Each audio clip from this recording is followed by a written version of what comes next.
So today we have bottled water in her honor. And I tell that story just because it's normally me that is the one that's spilling the pitchers of water. Elaine Mendoza is also here, and Paul Foster. Joe Hinton is not present today. He has the flu, and we're sorry he's here. Our commissioner is also ill. And he's kind of over there by Betty. Yeah, this isn't a body language comment about his closeness to me. I hope. No, not at all. I'm trying to protect you from whatever I am. P&S Chair Whit Ryder was patient zero, I think he said yesterday, Yes. in this flu epidemic that is now taking over the coordinating board. But this is a healthy committee. Lynn Phillips was going to be here, but she's not well either. Oh, no. And she was fine yesterday. Okay. It continues. Bless you. So we no. No sneezing. That was nothing. I don't have time for sickness. I just don't do it. This is not allowed. As I said, even with his cold symptoms, we're glad that the commissioner is here. And I saw David somewhere. There he is. Hey, David. We're glad you're here today as well. And I would also like to remind everybody that we're being broadcast live over the internet this morning. So we'll all watch ourselves. And I want to welcome our website audience as well that's joining us over the internet. We have a very full agenda this morning, but one that I think we will dispense with rather quickly to get all of you back on the road. Our first real agenda item is my committee chair's report, and I apologize for the length of this report because we have had a lot of committee meetings since our last meeting that I have had the pleasure of attending on behalf of our committee, so we have a whole lot of things to report today to this committee. Elaine and Laurie were at 2 of the meetings that I will report on as well, so I'll go over that material, and if there's anything that you think we need to expand on, please chime in during my chair's report, okay, to bring the audience as well as our other committee members up to speed. Because we have had the pleasure of attending the Participation in Success Committee meetings. There have been 2, one yesterday and then one prior to that on February 13th. And Laurie and Elaine both sit on that committee as well as on this committee. And then because there are many items that are well, not many, but there are a few that are part of House Bill 1 that impact our committee, and for coordination purposes, we have joined them all together under P&S because they have the lion's share of that. So, therefore, I am now attending those committee meetings as well. So that kind of gives y'all some background on why we've been to all of these many Participation and Success Committee meetings. You recall that our January meeting of the board, it was assigned to P&S to handle the responsibility of tracking all college readiness, House Bill 1 related activities that go on in this agency. The February P&S committee meeting focused entirely on college readiness and related business. The committee spent a considerable amount of time on House Bill 1 combined plan document, which we discussed at length again yesterday after tweaking that. And a copy of that report is at each of your places, and that is this long report. And the staff has done an excellent job putting together this tracking device that covers what the actual legislation was, the work plan, the responsibility under which agency it falls, a work plan timeline, the original timeline that was established as well as the revised timeline, the budget for each of those items as well as the challenges and legislative issues that impact that. So I encourage those of you who have not seen this document before to review it. The staff's done a great job, and it will be a working document that will constantly be updated as we go along and we fulfill our responsibilities at the coordinating board, and a lot of those are also in cooperation with TEA. And Raina is spending a lot of time working with TEA as well. Yes. On the fulfillment of these last session's House Bill 1, not this session's House Bill 1, obviously. That's kind of confusing now that we have another House Bill 1. The only other thing I might let you know on this is that the highlighted portion that's under the work plan, original and revised time, those highlighted portions are ones that have been completed. So that's what that means when you see those highlighted portions. Raymond, can you think of anything else we might need to say about this No, I think you covered it. document? Okay. It was also proposed that the P16 College Readiness and Success Strategic Action Plan, the single page, which is the next thing under the long document, that was also discussed at the February 13th PNS committee meeting. You have a copy of that as well at each place. The objectives of that plan have been revised by the PNS committee and are now being returned to the statewide P16 Council and the Commissioner of Education for consideration and approval. We had a lengthy discussion of P16 councils yesterday at the PNS committee meeting, and there, Raymond, you might want to make a couple of comments on some of the suggestions that were made yesterday about kind of revamping of the statewide P16 council, Yes, well, developing all the new ones around the state, and the conference that's coming up.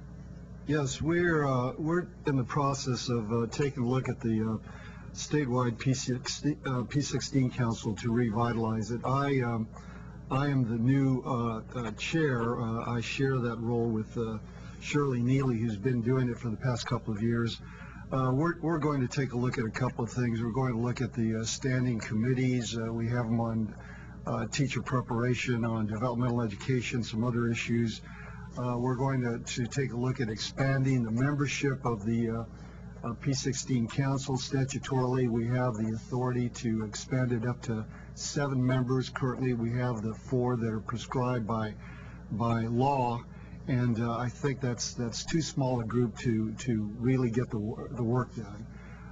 We're going to take a look at ways in which we can coordinate the work of the statewide P16 council more effectively with that of the regional councils, particularly as they begin to spring up around the state.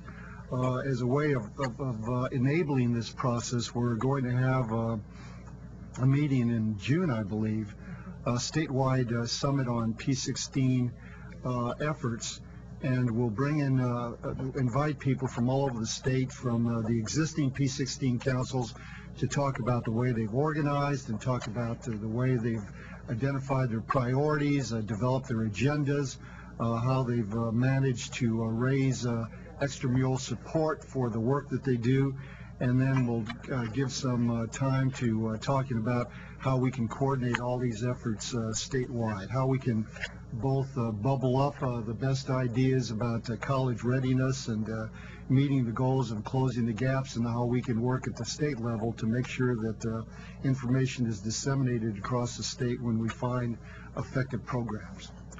And that meeting will be on June 20th and 21st here in Austin. And I will remind you that our Academic Excellence and Research Committee meeting is the morning of the 20th from 9 to 12, and the conference will begin at 1. So we'll already be in town and hopefully be able to participate in that conference over the next day and a half. Okay?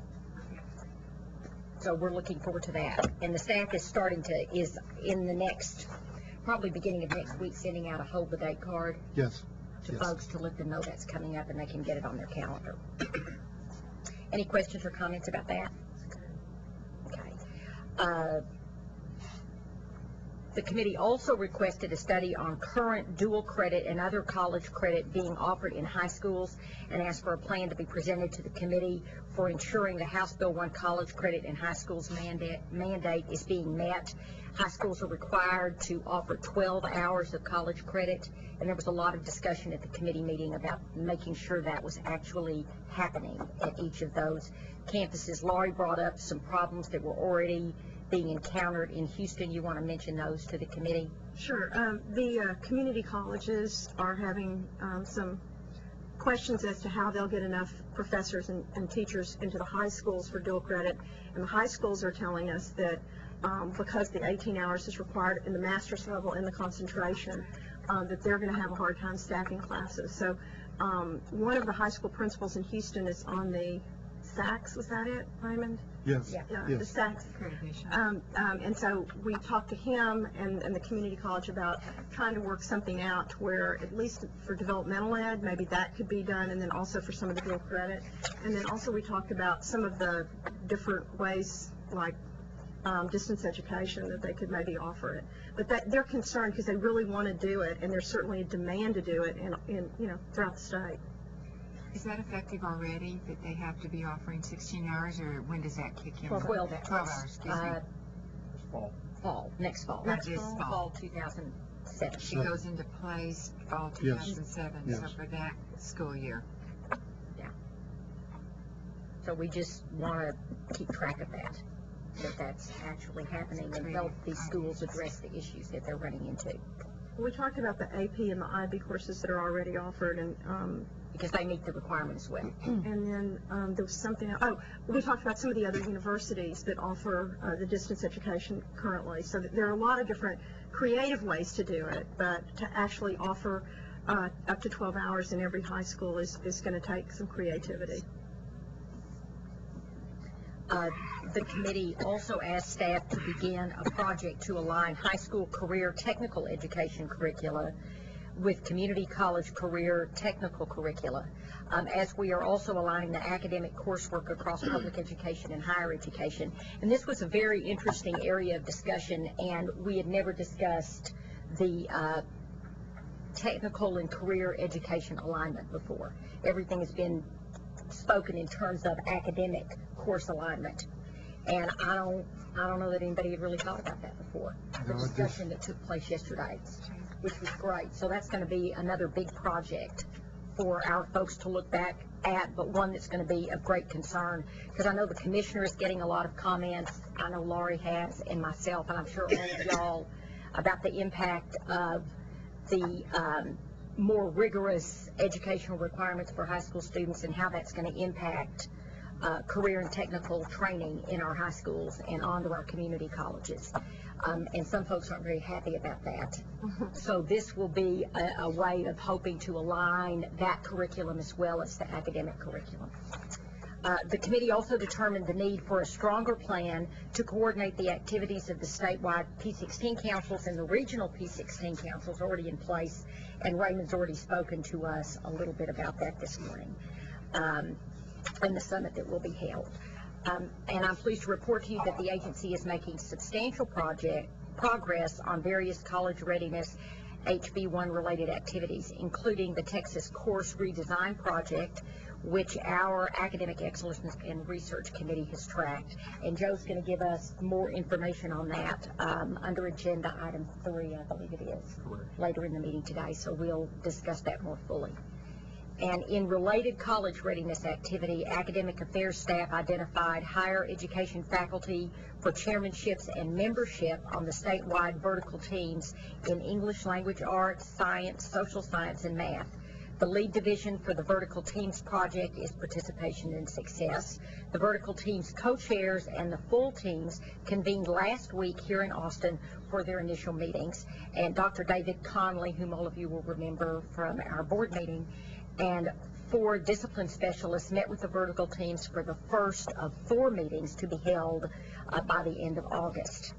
Their timeline targets presenting the college readiness standards in the 4 disciplines to the coordinating board at its October meeting is what is currently scheduled. Okay, so the work is underway, and Dr. Conley had really positive remarks to make about the folks that were participating, how enthusiastic they were and well prepared, and it was one of the best groups he had worked with, right, Raymond? That's what it was said. And thought he was very hopeful that our targets would actually be met. Glenda's nodding her head. He had glowing comments about these folks that are helping us achieve this goal, right? The academic affairs staff is also collaborating with staff from the agency's participation and success division on redesigns of developmental education and technical education courses and other developmental ed innovations. So that's pretty much everything I think I have on participation and success. Did we kind of cover everything? Is there anything, Laurie?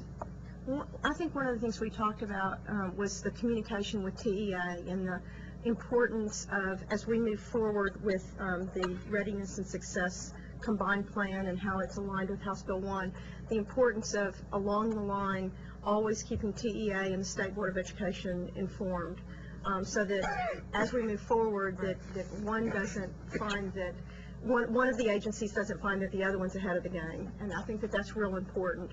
And the other thing is, in talking about the state P16 council, is that we talked about the opportunities for maybe the chairs of the other regional councils coming maybe as advisory members, or even just coming to add some continuity to what's going on statewide. Elaine, is there anything you wanted to add to that?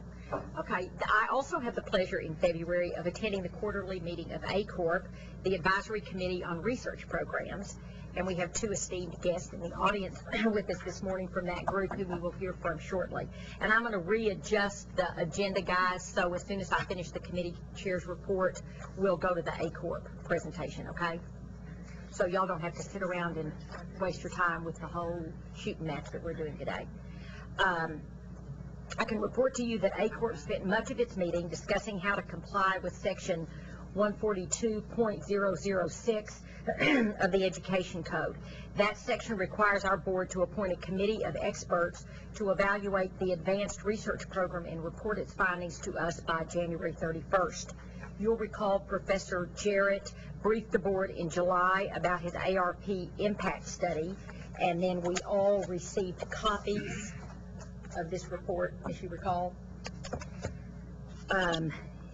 We've since received the final version of that report that I just showed you, and his assessment is much more comprehensive than our normal biennial report from the panel of experts that work through ACORP.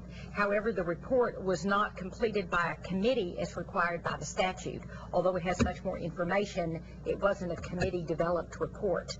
After a lengthy discussion, ACORP agreed to send us a very short report based on the Jarrett assessment, with special emphasis on the long-term value of the ARP.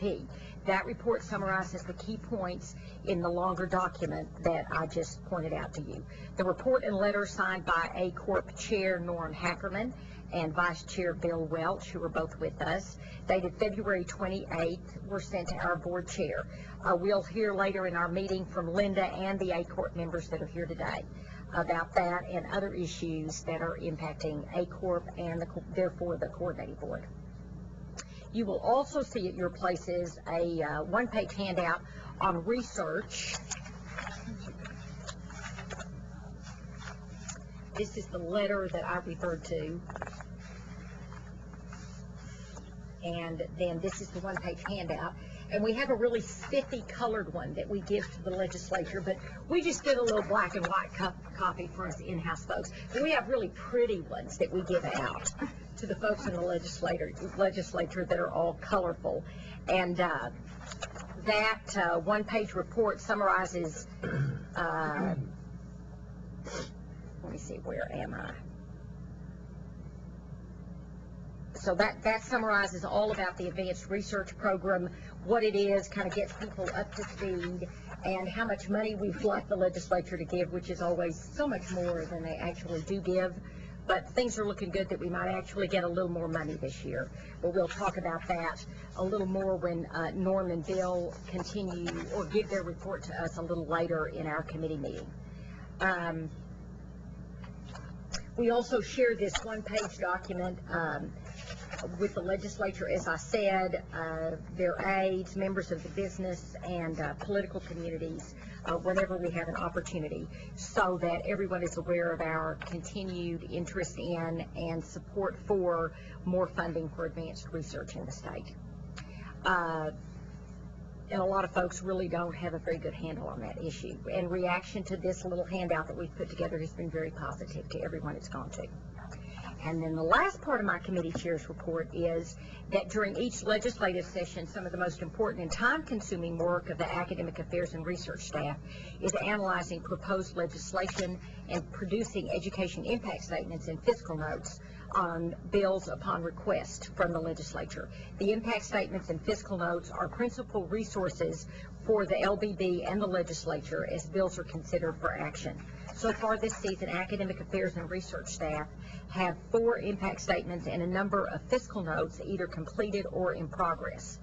I want to call your attention to 2 impact statements today. One is for creation of a University of North Texas Law School in the Metroplex, and the other is for legislation proposing establishment of a new freestanding university of the Texas A&M University system at Killeen.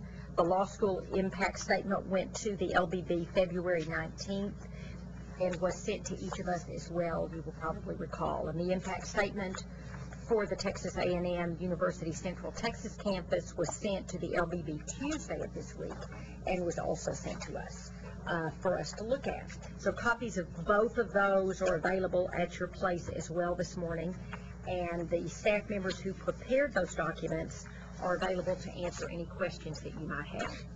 Does anybody have any questions or comments on those impact statements? Okay. And I know that's a lot of work, and we appreciate everything that the staff What does. are the other, I know it's a lot of work to everybody out there that worked on what it. have been the other 2 impact statements you mentioned 4? There's one working now on medical school for the Valley, Okay. and the 4th one is another law school. I'm remembering correctly. Yes, it is. Pan American. So they haven't They're not gone done. through the channel yet. Okay. We will skip agenda item 3, the report on undergraduate education, and move directly to agenda item 4, which is a discussion of 21st century research program for Texas. This is an information item. Dr. Linda Donnell-Smith will introduce the chair and vice chair of the Advisory Committee on Research Programs who have joined us this morning. And Linda, we welcome this very active conversation between the representatives of ACORP and our committee. Thank you. Thank you, Ms. Harriman. We're very happy to be here today. Dr. Norman Hackerman has again been elected chair of our Advisory Committee on Research Programs, and Dr. Bill Welch has been elected as vice chair. Dr. Hackerman is a former president of UT Austin and president emeritus of Rice University. And Dr. Welch is a former director of the Armstrong Laboratory at Brooks Air Force Base. That may not be I think that's close enough. Okay. There's a human systems laboratory in there between the Armstrong Laboratory and the Brooks Air Force Base. They worked very closely with Dr. Jarrett. Dr. Jarrett reported his findings to them for both the ATP impact study and the ARP impact study. Meeting quarterly, ACOR asked questions of Dr. Jarrett, and he responded. At the last meeting, this group, the advisory committee, spent a lot of time on Chapter 5 in this ARP impact study, and it's entitled the 21st Century Research Program. One of the major advantages of having the Advisory Committee on Research Programs is that their eye is always on the future. It's always on the future. When the Advanced Research Program and Advanced Technology Program were put in place in the state, oil was selling for less than $10 a barrel, and we were an agriculture and oil state. Now we have a much different state. We have a high-tech state. We have many research areas that were funded by ARP and ATP that were aimed directly at high-tech. I was surprised when I went out into the field talking to principal investigators about how motivated they were to connect to an industrial partner. They would tell me I could be in El Paso and I'd be working with an assistant professor, and he would be saying, I've been told I have to have an industrial partner to participate in these programs, and I'm working on that, and I've done this, I've done this, I've done this. So I believe that ARP-ATP has certainly changed the way higher education institutions and their faculty approach their own research. Without further delay, then, I'd like to ask Dr. Hackerman to speak to you first. Madam Chairman, ladies and gentlemen, I'm going to give you a brief history. In fact, I've lived it, so it's, and I'm about the only one left from that group, so I can tell you what I think. Nobody can say no. I got here on January the 1st, 1945. in a nice bright day like this, so it was a fine place. But I found that people thought that there was a university in this town that was a first class because it said so in the Constitution. But it really wasn't first class. It still is. It's almost, but not there. It was a good regional institution.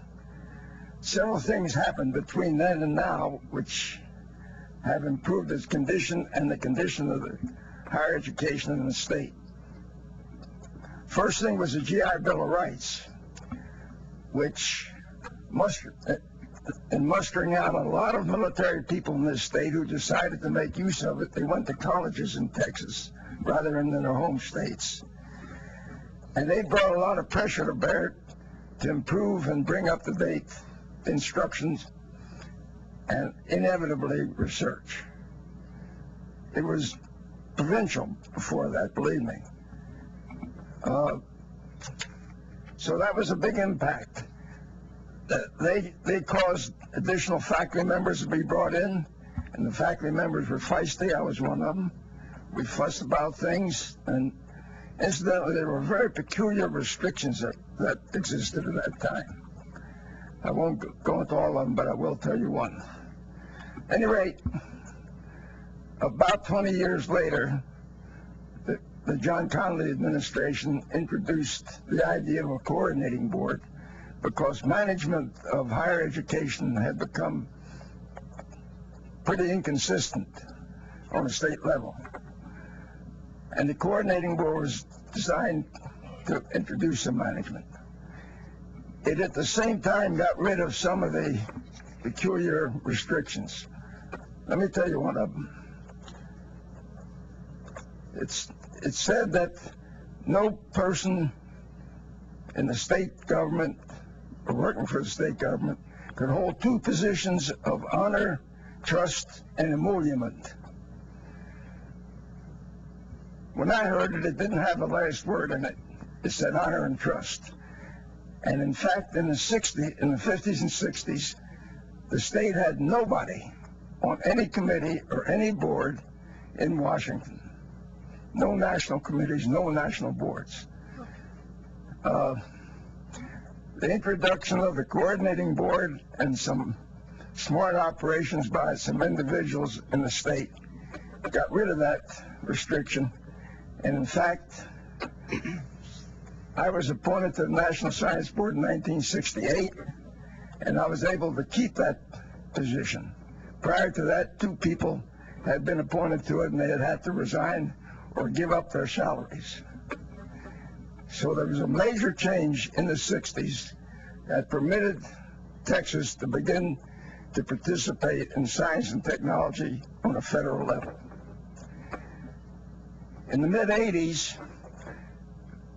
under the general direction of Lieutenant Governor Hobby, the ARP-ATP program was put into place. It was the first time that Texas had put money directly into the research programs. Research had not been a real word here until about 1970. The question at the time was, should we support the early startup business? And that was the answer. The ARP-ATP, which started in 1987 and has a great reputation around the country. It had one flaw in it. The flaw is that we didn't recognize how much money it took to really convert science into technology. We could convert it into feasibility of technology, but not into technology itself. That flaw was addressed by the present administration 3 years ago, in 2003, when the emerging technology program came into effect. So our present program is good for the beginnings and the insertion of innovation into the technological system. The technology system has a DNA, two twisted strands. One is money, and the other is educated mathematicians, engineers, and scientists. There is a third strand which has to do with an educated population, but I'll leave that out for the time being. My proposition to you is that we have progressed in the last 55 years, 60 years, to the point where we were way down the line on return of tax money to this state for the support of science and technology. We are now third, fourth, or fifth, depending on how you look at it, in the return from outside sources for the support of research and technology. That brings you to what's today's date? March the 8th, 2007, and I'll turn it over to my futuristic friend here.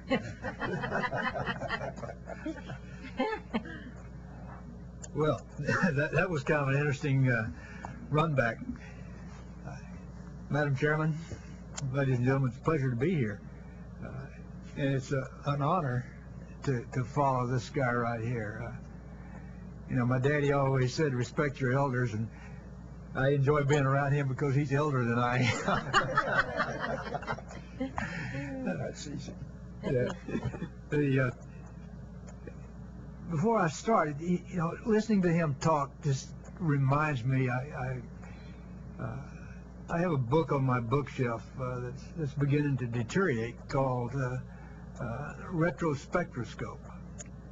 And it's a little paperback deal that was prepared by a fellow by the name of Julius Comro back in the mid-70s. At the time, he was head of cardiovascular laboratory at the University of California at Berkeley, I believe. But he basically went back and looked at things that had transpired and then looked at how that science ultimately got applied. And it's a fascinating story to read. And it's fascinating from the point of view that things didn't necessarily happen overnight. Oftentimes something was developed, devised, learned about for entirely different reasons than ultimately made it a success. And thirdly, many of the things that happen because of bright, innovative people that had not felt of that same elephant for 20 years, but they were feeling of the elephant anew. And it's a fascinating thing, so I think you need to periodically look at what's happened historically so that you don't necessarily have to repeat it to understand it, but also to use history to put what we're doing today into the proper context. One of the people that Comro talked about was a fellow by the name of Herman Rahn, who during World War II became one of the lead respiratory physiologists in this country.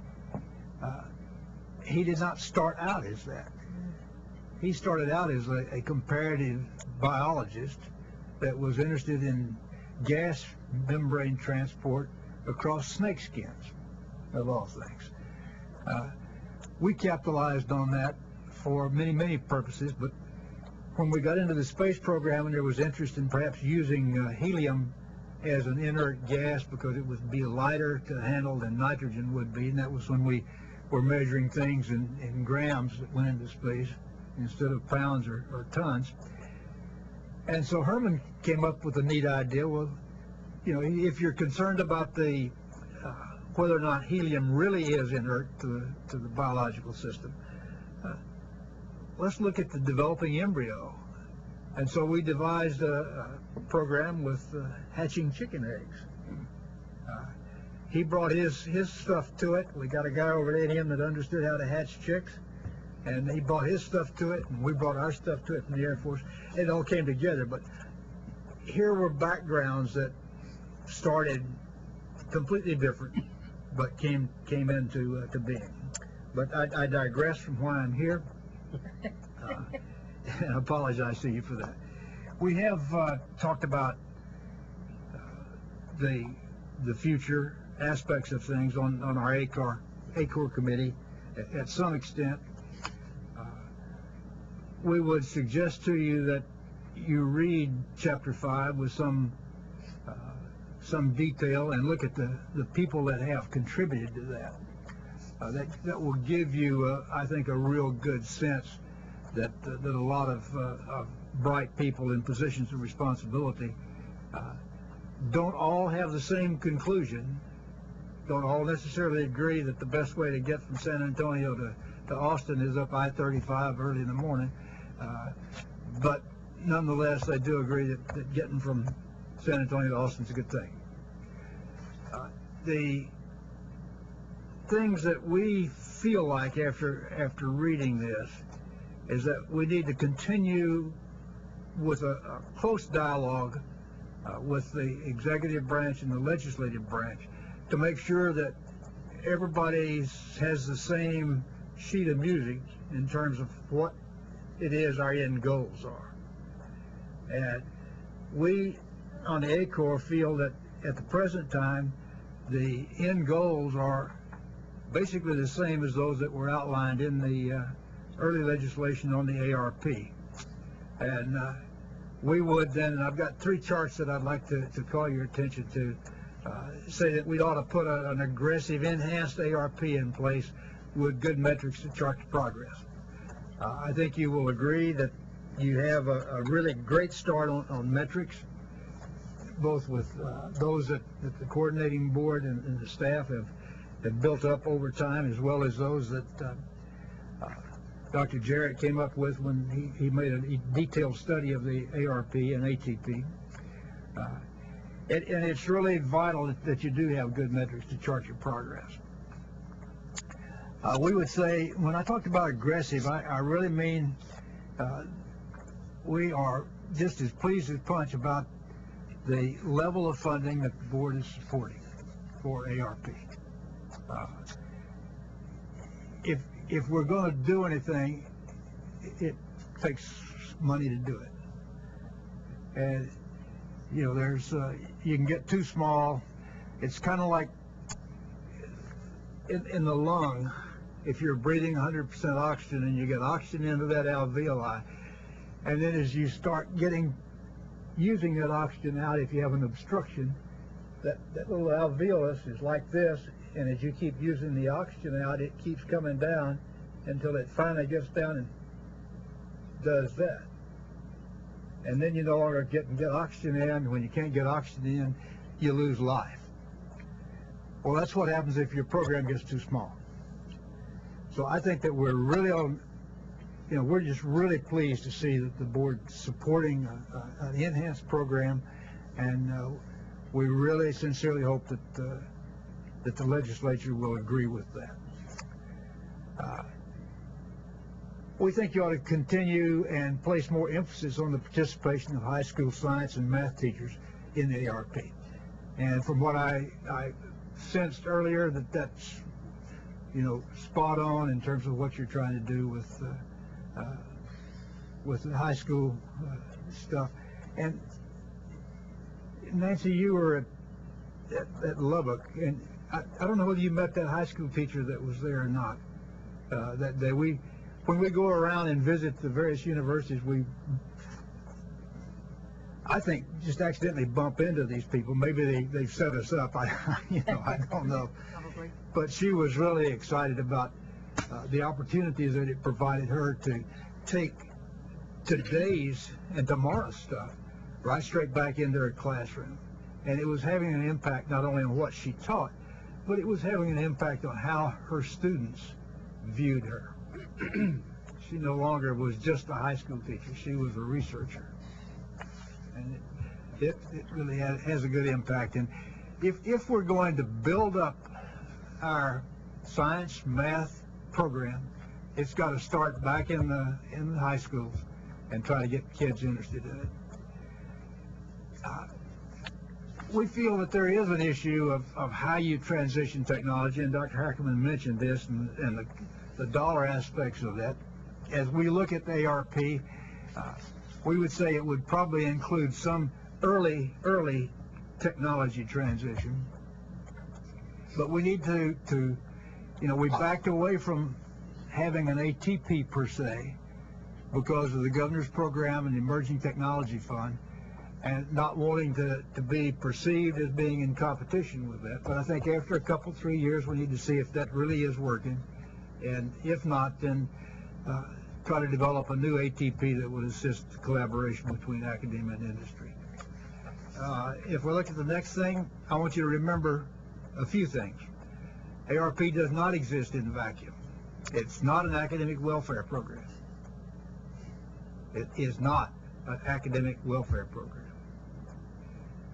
It does pay its way. And I think I heard you mention financial notes or fiscal notes.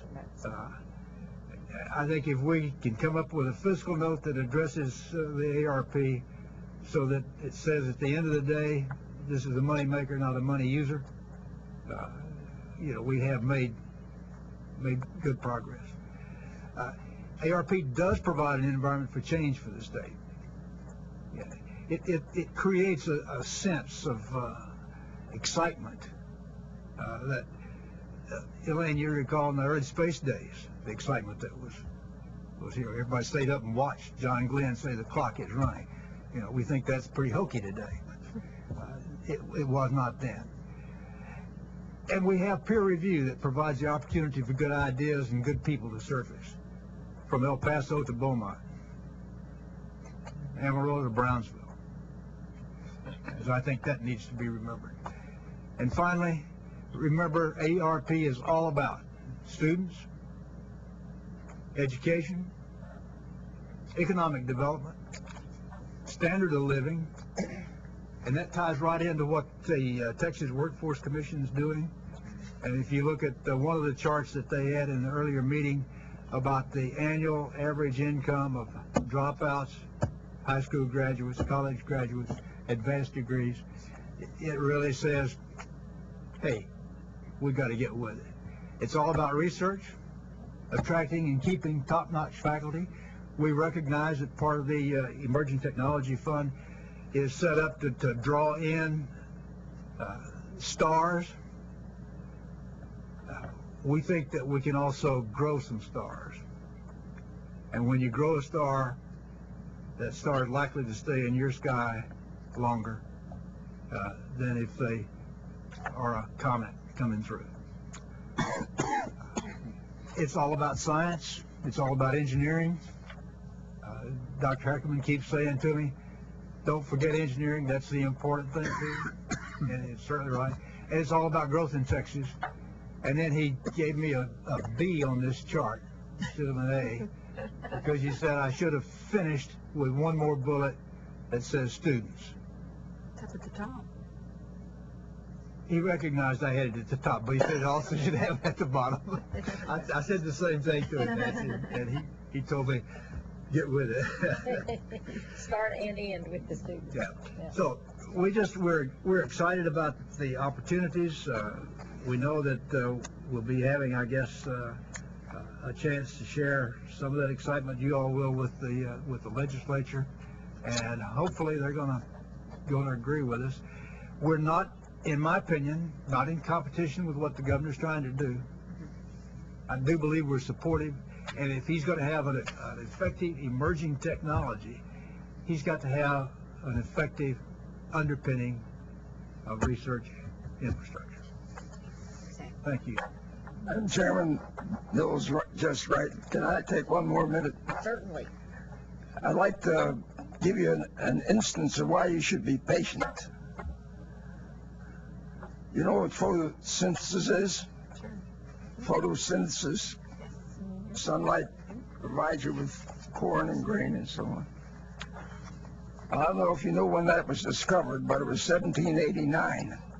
That's 218 years ago, by a fellow named Ingelhaus, a Viennese doctor who shut himself up in a room about this size in London with a bunch of plants and studied the flow of CO2 and oxygen in and out of the plants and in and out of himself, and wrote a paper which was the start of photosynthesis.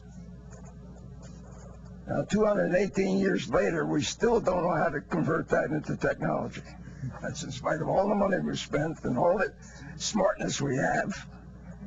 The fact is, we can't do it. I know all of you would like to use the sun directly and stop using coal and oil and so forth, but we are not able to do it technologically. Patience, that's important. That's amazing. Great point, Brandon. One of the things I think a lot about in my job is how competitive Texas will be in terms of, particularly in terms of basic research. I happen to have been in San Francisco a week and a half ago, and in the Sunday edition of the San Francisco Chronicle, which is often called the San Francisco Comical by people who live there. It's not a particularly good newspaper, but there was a supplement in that paper, and I actually kept it, that documented what's going on in the Bay Area regarding research in biotechnology, regenerative medicine, and so forth. And it pointed out that there is more than $10 billion being poured into that area of research just in the Bay Area. The University of California is building a whole new hospital and a whole new research center in the Mission Bay area. The sense in California is that basic research in this field in California will lead to an economic boon that's comparable to the impact that Silicon Valley had on not only the economy of the Bay Area and California, but the country. The state of California, we're struggling, and I'm not terribly optimistic. We're struggling to persuade the legislature that we need $75 million over the biennium for ARP. California is... And remind folks what the appropriation was last. The appropriation was 8.1, something like that, a very modest amount of money. Just as a reminder of how bad it is. And we're asking that it be raised to $75 million over the biennium. California is putting $3 billion into the support of research in this area over a 10-year period. $3 billion in one area.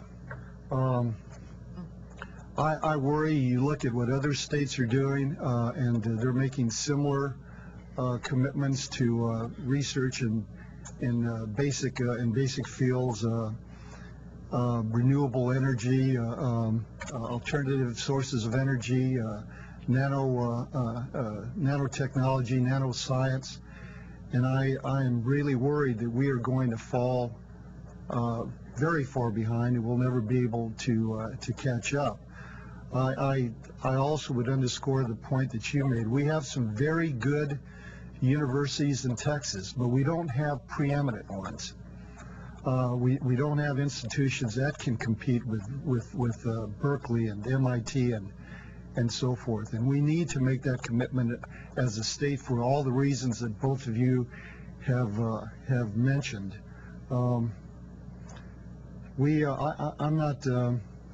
I'm not sure that people in the legislature understand how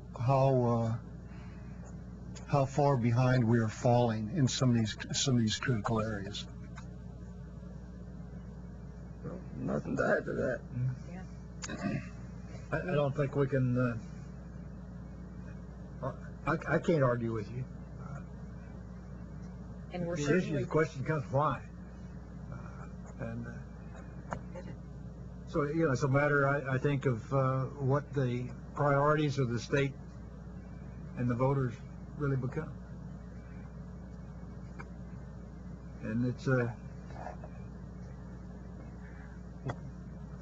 well, I'm singing to the choir. Yeah. That 78 is Actually, if you looked at the ARP-ATP as an ARP, which is what I'm doing now, inflation would take up most of the difference between the original 60, would take up all the difference between the original 60 and the current 78. Which takes us back to an inadequate start. Yeah. But it would focus it better, which is an advantage. Of course, the other key that we didn't talk about, and it's in part of your metrics, is that to a great extent, the ARP and the ATP served as a springboard for our researchers to get the door open just a little bit, understand, so that they could then better compete for the federal dollars.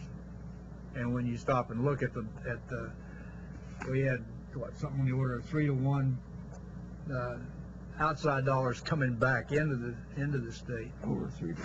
So we had a pretty good leverage there. And if you go into the some of the comptrollers black magic, then that was 7, 8, 9 times return, which there are a lot of people that wish that their stocks were doing that good after a couple of days ago. I'm reminded of something that I think nobody here knows. Before the ARP-ATP, there was a 1-year program of $35 million for one set of grants, which involved a large community of eminent scientists, mainly out of the East and West Coasts, come down here and advise Lieutenant Governor Hobby on setting up such a program. And they all told them that 1 year is not enough, that a century isn't enough, but if you want to throw $35 million at it, okay, you'll see something, but it won't be a great success. And that's what convinced them to go the next step and put in a more permanent program, which was the ARP-ATP. I'd forgotten about that instance, but it was pretty important, it seems to me, because he and the legislature learned what it really costs to try to do this. And they went from the $35 million for the year to $60 million. And you got to understand, Texas was in a deep depression. That legislature had no money. I mean, it was real that time. They say it every time. But it was real. Houston had no income. The oil and gas industry was down. They had nothing else in 86, 87. So that was a great move and a startlingly important move at the time. I think Laurie had a comment and a question, and probably with more courage than wisdom, I'm going to ask this question. Dr. Hackerman, when you talked about the Constitution creating the University of Texas as a university of the first class, and when the commissioner made his comments about some of the California universities and the prestige, I'm reminded of in Houston when the Annenberg Challenge first came to Houston, and we had an opportunity to gain their support. What we found was that what we were told is that the money and the support was going to go to the East Coast and the West Coast, and it was very unlikely that we'd get it in Texas, much less in Houston. And one of the things that we did differently, instead of trying to go to elected officials and legislative bodies, we ended up going to the business community, and we made our case, and we said, and it ended up being a matching challenge, hence Annenberg Challenge. And I'm wondering, how can we make a direct correlation between the startling information that you're working on for us and with us, and the fact that this will make a tremendous economic impact to our state, as well as, at the very basic level, elevate our universities, more than just 2 universities that are flagship.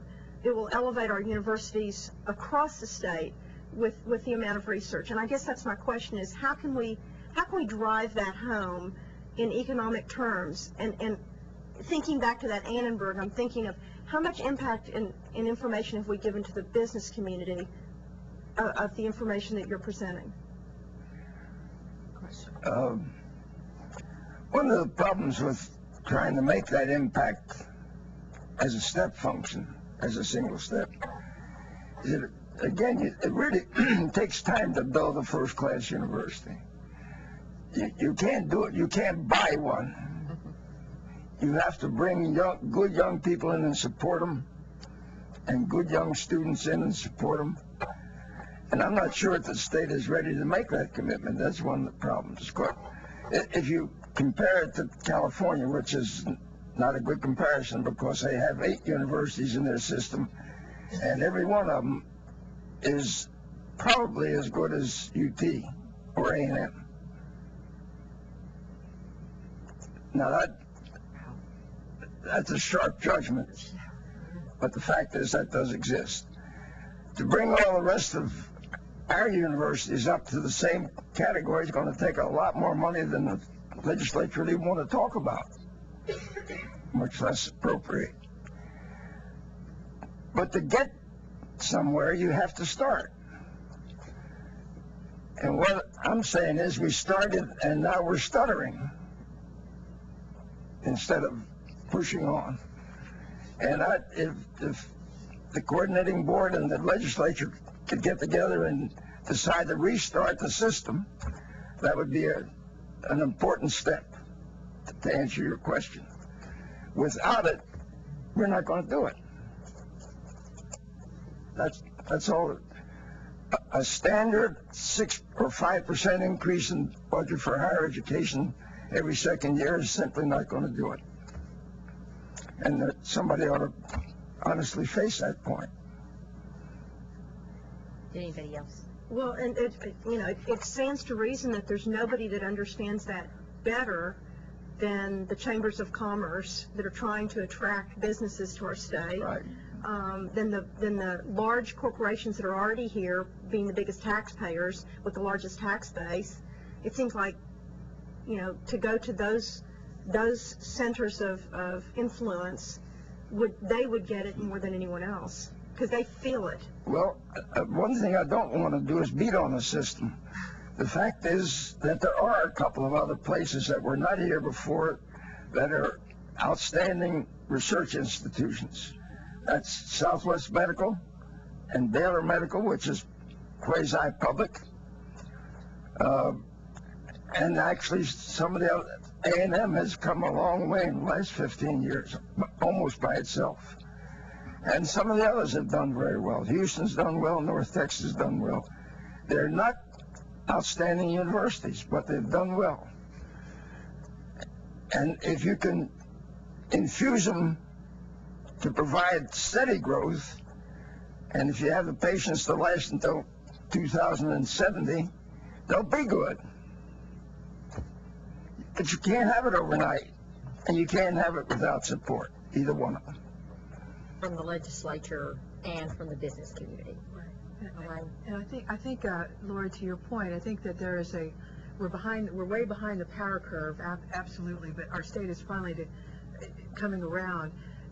If you look at financial institutions as well as angel investors, venture capitalists, they're getting more aggressive in investment in local businesses that are pulling intellectual property out of the universities and trying to create vis-a-vis the emerging technology fund and what have you. But not too long ago, and I've got a little tiny business, not too long ago, financial institutions really didn't understand technology development here in our local area. But they're starting to really be aggressive now. And if you take a look at the financial landscape, all sorts of financial institutions are coming in and are ready to now invest in companies that are looking at new technologies and new innovations. That's exactly right. But we're way behind the power curve. The really big money has to come from that source. Look, you start out with 100 people, no, with 10 people and $100,000, and you do a research project. You end up with a company that has 200,000 employees and is running at $100 billion. That's the difference between the two ends. And you can't have that second end without the first. There you go, Lord. Intellectual photosynthesis. Madam Chair, I think, we really are blessed when we have two gentlemen sitting there, one who just turned 95. I don't know if everybody got that email. Yeah. And here he sits, talk about institutional knowledge, mercy. But, you sit here listening to both of them, and I'm just blown away with how far we've come, but how much further we have to go, too. I want to invite all of y'all to attend an ACORP meeting. They're fascinating. Yeah, they are. The discussions that take place and the folks around the table. It's Outstanding people. just great. And mentioning the Humbling. 95th birthday, I would like to make a little presentation to Dr. Hackerman on behalf of the coordinating board. We have a certificate and a gift for you. This is not, you'll get the real certificate, it's just not ready yet, so I just have a copy. It's kind of like we have this crappy little version of the really nice one. Well, this is our crappy little version of the really nice one that you're going to get, Norm. And it is from the state of Texas House of Representatives. This certifies that this Texas flag, herewith presented to Dr. Norman Hackerman by the Texas House of Representatives, was flown at the Capitol of the sovereign state of Texas on March 2nd, 2007, in honor of his service to the state and of his 95th birthday. So what we would love to present this to you.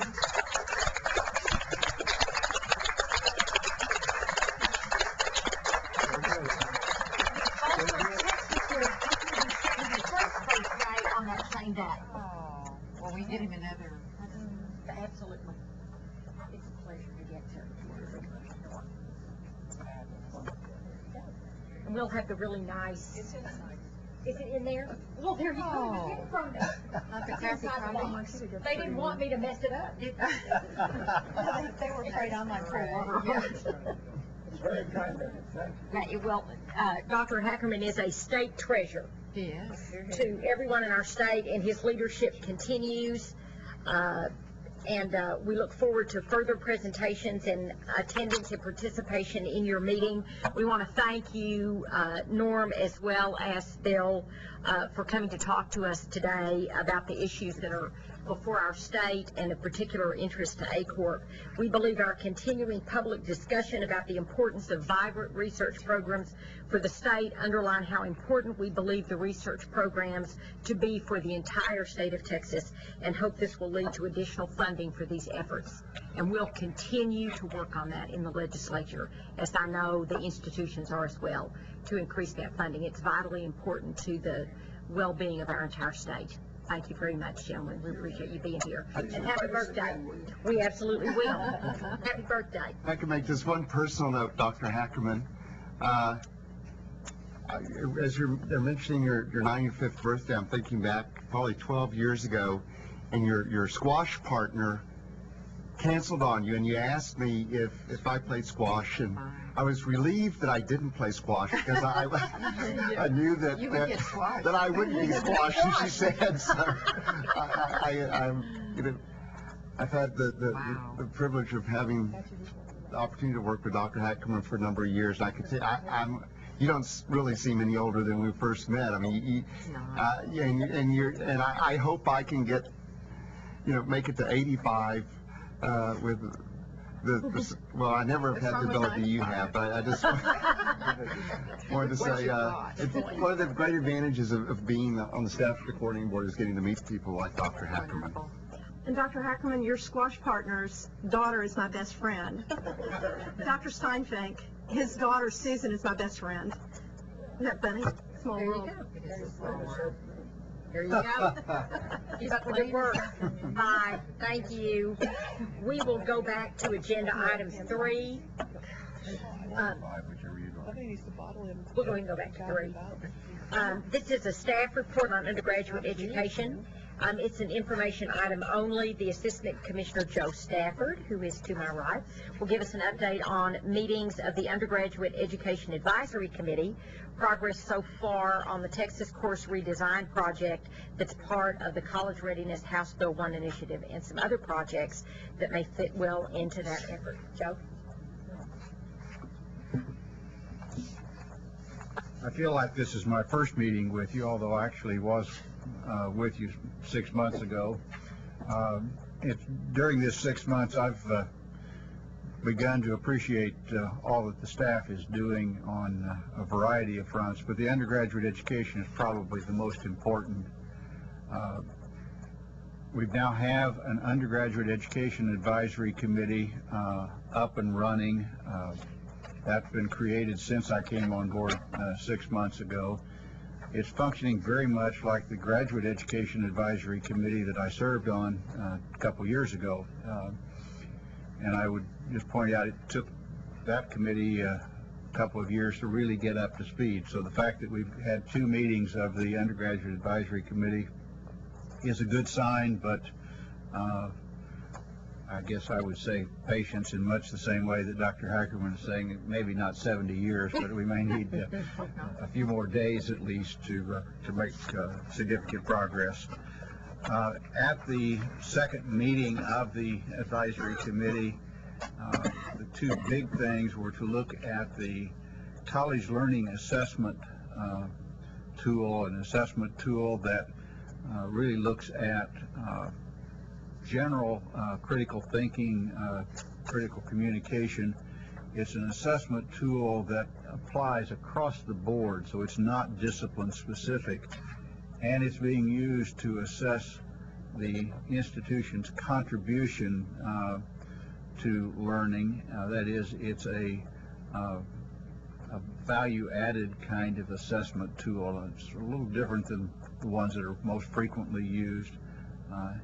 Has a great deal of promise, and that committee is taking a real hard look at how it might be used in a statewide format. That one will be a particularly interesting one to watch. The other thing the committee is doing is beginning the process of doing a strategic plan for the state of Texas in undergraduate education. It's a model that's similar to the one that the Graduate Education Advisory Committee has made some progress on. Neither of them really ready to bring forth to you a comprehensive plan, but in both cases, that's where we're headed. So those are the big things with the committee. And if I may, I'd like to then tell you a little bit about where we are on course redesign, which I have to admit, from my personal perspective, is the most important part of the House Bill 1 initiative, since that's the one that I'm assigned to work on.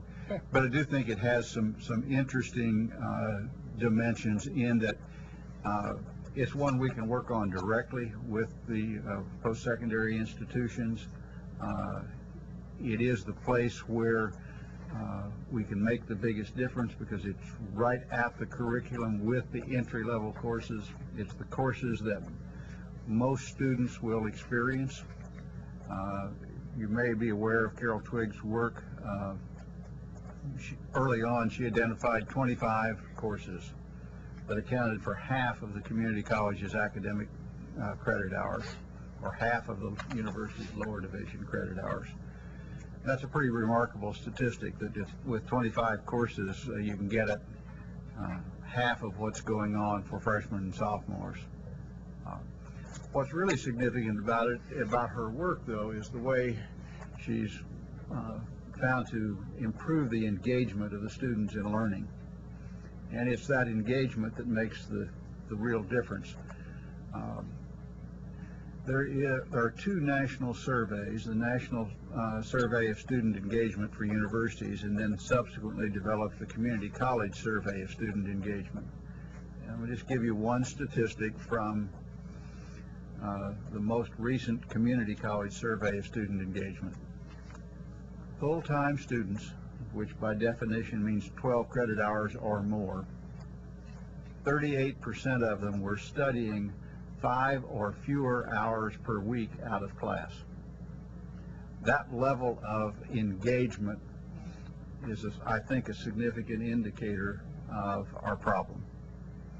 And so redesigning courses to the extent that they engage that student's mind more thoroughly, with more hours and more focus, can have, I think, a great impact. And that's where we're going with all of this course redesign. Joe, was Dr. Twiggs, was her finding that they didn't need to study more than that, or they're just not studying more than This that? community college survey of student engagement is not Dr. Twiggs' work. This is Dr. George Koo at Indiana. What did he find? And what he's finding is simply that's what they're doing. And this is a national survey. This is not a Texas survey, but it's indicative of what's going on in post-secondary education, particularly with the target group that we're most concerned about. That is that sort of middle of the high school graduating class as they transition into college. But were they successful just studying 5 hours? Because there's two questions there. That's a Absolutely. good point. Yeah, that's a good point. And unfortunately, the survey doesn't link it very well to that. But in general, what we find is that the successful students are studying 20 or more hours per week, and it's those that are studying 5 or less that are going to be the failures. I've always been concerned that the rigor of some of these classes don't require it for some of the really bright kids. You know, now my kids' experience ed did not happen when they hit college. They had to study far more than that to tread water. But 5 hours or more per week is totally inadequate for college work. absolutely. But it may be more than they were doing in high school. And that's a part Scary. of the tragedy of this whole Sad fight. Scary. That's why course redesign and curriculum redesign is going to be so central to what we do. So even though we're working hard on the alignment issues, and we will work hard to make sure that these redesigned courses are aligned and that they match up with college readiness standards, it's the redesign that engages the student, that uses technology to create the kind of homework assignments that are necessary, that grades them, that gives them rapid feedback. Most of these redesigned courses are designed in such a way that there's 24/7 feedback or help available. They're designed so that the homework itself, you can't cheat on it easily, I guess is the best way. For example, using the computer to generate specific parameters in a math problem. So everybody gets the same framework for a math problem, but each one gets a different set of numbers. So these are computer-based So classes, it's a lot of redesigned? use of the computer as a tool to assist the instructor. Wow. A lot of homework that is small group work, a lot of teamwork that's involved. We hear a lot about teaching teamwork. Well, that gets built into the curriculum. So the course redesign has such great potential. It has enough potential that even though it's not directly in my domain, I've started working more closely with Yvette Butler in the technical area, and we talked earlier about the technical course alignment. But we're also working on some technical course redesign. One that I know you'd be interested in, Ms. Neal, is the dosage and measurements module for the nursing curriculum. And that turns out to be a huge stumbling block for many prospective nurses. Redesigning that so that it engages the student, gives them that 24/7 help, looks like it will be very promising. Working closely with Cynthia Farrell on the redesign of some of the developmental ed work, and the national studies are pretty good, show that those who successfully complete developmental ed have a pretty high probability of completing their degrees. The problem is that we don't get that many who are successfully completing the developmental ed. So it's going to take some pretty significant rethinking of how to do that. Comment. Statistics on that?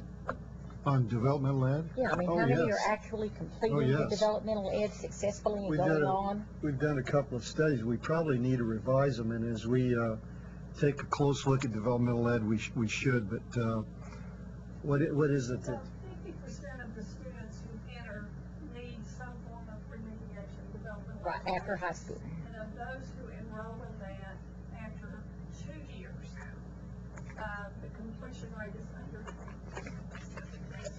Within 2 years. Under? And it's impacted by how far off they were from passing, were they deficient in one subject or in both reading, writing, and math.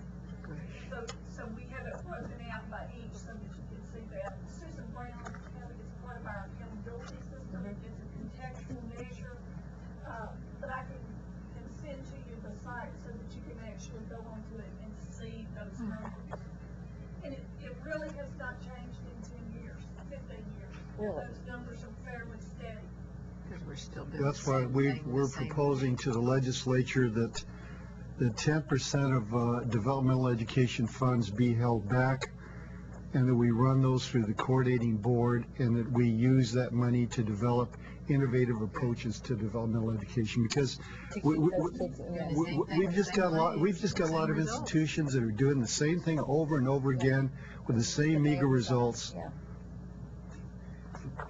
With less than 20% successfully completing, that's a huge problem. Course redesign, I think, has some prospect for improving that, and I'll talk about one course. So 50% of high school students entering college need some kind of developmental ed. Okay, that's general. Okay. For community college, a portion of those students are students who've been out Adults. far longer than coming. But for the portion that are already, that are coming straight from high school, we know by their testing, whether it's a standardized test or TAKS, we know early on who those kids are going to be. Why do we not have mandated developmental ed in high school? Exactly. There's no reason in the world for us to wait until they're in community college or a four-year university. Further, if we identified them then, they wouldn't wait 3 or 5 or 10 years to go into college. That's precisely why we propose legislation that mandates that the PSAT will be taken, or the ACT will be taken by every student in the 10th grade, because both those tests have strong diagnostic components. That's another reason that we propose that we completely reorganize the senior year in high school. Right. Because as I've said many times, for the students that are achieving at the top end of the scale, they can take AP courses, IB courses, dual credit courses, they can graduate early and go to college. For students at the lower end of the scale, we can use the senior year in high school to do developmental education. And it's a lot cheaper. It's a lot cheaper and it's more effective. Is that a bill? Did you say that the mandatory testing of 10th Yes, graders? yes. Where is it? Well, Senator Shapiro is carrying it in the Senate, and Representative Eisler is carrying it in the House. And Lori and I met with Eisler yesterday, and he was extremely receptive to our comments. Woodlands. Yeah. Good. And is it being received well? I think so. I think so. I think it's still too early in the process. I don't think that bills have been scrutinized carefully yet, but we're going to maintain our contacts and push hard so that those bills will get passed. While we push forward with the K-12 area, we're also going to be working to try to improve the success rates with the students that we do get, regardless of how many those are and how well they are prepared. So there's some interesting opportunities with this. That's really all I want to say at this point on it. It's a bit early to make specific. I'm sorry. I wanted to let this committee know that when the session is over, we are going to ask you to take a look at some aggressive recommendations that we are going to develop, not only in terms of graduate education. Joe referred to that. I think we need to significantly rethink the way we do graduate education in Texas, but we're also going to ask you to take a look at some recommendations we make regarding undergraduate education. I think course redesign, that issue is a step in the direction we're going. I don't think there's any question that young people are learning very differently from the way they did 25, 30 years ago. There's an increasing body of information that suggests, particularly middle-class affluent kids, learn more in front of a computer than they do in school. There's much more interactivity that learning style than what is typically offered in schools.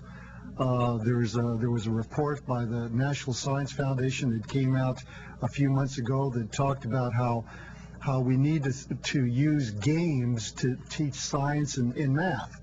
And there are indications that children learn more effectively that way, and that's what they're used to, and that's what they like. And there's also plenty of evidence to suggest that you can teach very rigorous math and very rigorous science by using games. So that's another consideration. I think we're going to have to ultimately come to grips with some very basic facts of the world that we live in, and the way that higher education is very misaligned with the world that we live in today. The issue that I've mentioned occasionally, but I think we're going to ask the board to engage seriously, the issue of language. There are only a handful, and in fact there may be only one country in the world now where you can graduate from college and not know a second language. And I think that there's an extraordinary amount of evidence around us that demonstrates that absence of fluency in a second language gets this country in a lot of trouble. The sense that we don't need to know that much about the world around us is a continuing challenge for this country. I think the issue of the curriculum, we still have a curriculum in our universities that's still very Eurocentric. Do we need to look at our curriculum and achieve a better balance among all the cultures of the world? I think it's still very clear that despite our involvement in the Middle East, that most Americans are still appallingly ignorant about the Middle East. I doubt that most Americans could distinguish the difference or could articulate the difference between the Sunnis and the Shiites, despite the fact that that tension is at the very core of what's happening in Iraq right now.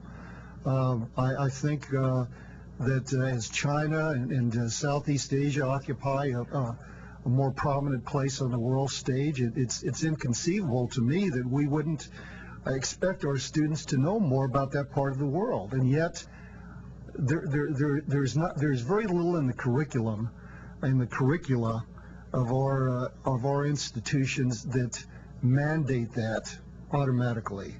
We haven't looked at our core curriculum in at least 10 years, and I think it's time for us to revisit that. So we're going to be coming to this committee and to the board with some aggressive recommendations on these issues. It'll be fun.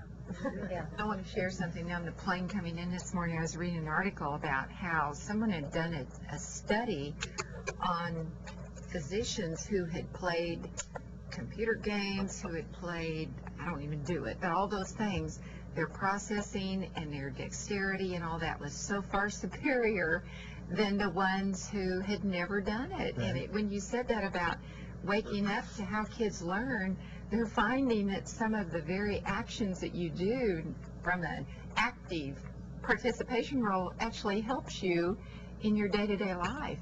Would certainly help you become a better surgeon. Yeah, that's what they were saying. Yeah. Both hands. Well, Joe and I, in a couple of conference calls, have had a little discussion of his draft plan for areas that this division needs to be concentrating on and is shifting its effort in that direction. And we plan to concentrate on that, which brings in a whole lot of what Raymond is talking about at our next committee meeting, right, Joe? Yes. He just felt that the planning was so premature at this point to have a full discussion of all of these areas, but, you know, Raymond's comments give you kind of a little appetizer. The session will be over next time we meet, too. And they're a little busy with all these things that are, you know, the impact statements and a lot of legislative issues that are hitting them. But the focus is there. The division is looking at these issues under Joe's leadership and also Raymond's to kind of look at really delving into a lot of these critical issues that need to be retooled. Well, let me go ahead. Oh, I'm sorry. Go ahead. I have a question about the Undergraduate Education Committee.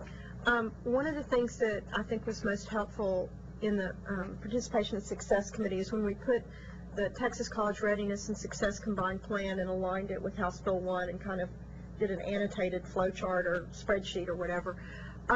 As your Undergraduate Education Committee is looking at the various aspects of their charge, are they also looking at the indicators for college accountability, so that as they're looking at the relationships that you were talking about for undergraduate students and the amount of homework or whatever, are they looking at that kind of rigor and how that aligns with the indicators for the accountability system? I'll just put it this way. We've dumped a lot of data on them. They're just beginning to sort it out. And we've got enough bright people, including some institutional research types, that I think we'll find all of that. As to what have they gotten right now, they're just barely into it. Well, I think that will shine a light on some of the questions that the universities themselves may have, as well as our perspective on them as we kind of hopefully move forward to put some teeth in our accountability system, some rewards and consequences. Well, I mentioned to you they started with the collegiate learning assessment question last time, and that took them immediately to any number of other kinds of assessment questions. So they're very conscious of assessment issues. That's great. Thank you. Just might want to make a note that at the coming board meeting that Roger Benjamin, who really leads the efforts at the Council for Aid to Education, is the president of that group on the collegiate learning assessment, will make a presentation. We'll have Pedro Reyes from the UT system, which has been using the CLA to some extent for several years, and because we thought the board would want to know about that, hear about that, because it is one of the options out there that's available. That's great. Great. We'll just go on quickly with the course redesign, just to let you kind of know the rate of progress. I think things are finally beginning to roll pretty well on it. We started in November. Dr. Rainey took the lead. We found 3 institutions that were well along and were willing to work with us on faith that we promised them we'd give them the money if we could get it released. We got it released in February. They worked from November to February on a promise. 3 important courses that will be up and running this fall in redesigned format. The UT Telecampus, working with 3 of the smaller UT institutions, will pilot a redesigned calculus course. As you know, calculus really is the gatekeeper for science and engineering. So that one looks very promising for its STEM effects as well as just the general effect for freshmen. The LaCroix Center, the Dallas Community College system, and Texas Tech are redesigning a composition course, that entry-level writing course. Again, extensive use of technology to support writing. A lot more feedback, a lot more interaction, a lot more engagement in the writing process, which has always been a problem, just in staffing it and keeping that economical. So that one's very promising. The one that's most advanced is University of North Texas introductory history course, and we've had a couple of demonstrations of that. This is actually a redesign of the redesign. They redesigned it for their own use. They're now engaged in a redesign that will allow it to be extended out to lots of other campuses. And I wish I could demonstrate it to you today, but it's fun to see how much the students are saying, instead of a dry memorize the dates, an understanding of how decisions were made in a historical context, and kind of reliving that history in a way that prepares them to make history. So, 3 pretty exciting starts. those are also turning out to be very good models for the other institutions now that are ready to pick up this redesign effort. Dr. Alford put together a panel with Dr. Lemoyne, Dr. Hessler, Dr. Parsonneau, sitting right up here at this table, and 140 people out here in this room on Valentine's Day to showcase to them what we are hoping they will come in with in the way of proposals for grants. Assuming we get the governor's approval this week, that RFP is ready to be put online. We've told everybody what to expect in its broad outlines, and the nitty-gritty will be there. Assuming that all works, you will be making some awards at the April meeting for work to be done over the summer, and then at the July meeting, you'll be making a large number of awards. I think we'll probably be in the 20 to 30 courses under redesign in the fall. And I say 30, and the statute says 25. I should probably explain what I'm expecting there. I'm expecting that a few of these courses, it's appropriate to have 2 or 3 different designs, 2 or 3 different approaches, and then we'll be able to do a serious evaluation of what parts work the best. This is a 10 to 20 year process, I think, of redesigning, and I guess the best analogy I can think of is the automobile. We should roll out a new model every year of something to really keep this at the cutting edge. Potential to make, as I say, huge differences. We'll have some of it up this fall. Course redesign is a part of it, in terms of the delivery. The other part is really content and curriculum redesign. We just got approval. Oh, fantastic. What's the news? We have approval from the governor's office. It'll be out this afternoon. Right. Yeah. That's French What time progress. That is fantastic. Segue. Should have asked for $1 million. Darn. Right. The money we had, we just had the authority to spend it. That throws me completely off stride here. I do want to say, curriculum redesign, content is going to be important in some of these courses and in the way the courses are put together and packaged. So I started one little brainstorming process here with a piece I call the FAST Institute, which takes a set of redesigned courses and says, how could we structure a more engaging total package if we assembled these? And so that discussion is underway. Dr. Parsonneau persuaded me to go to a national meeting, in part because it was in Texas and I could get there, in Addison a couple of weeks ago with Dr. John Gardner, it was the 26th annual conference of the first year experience.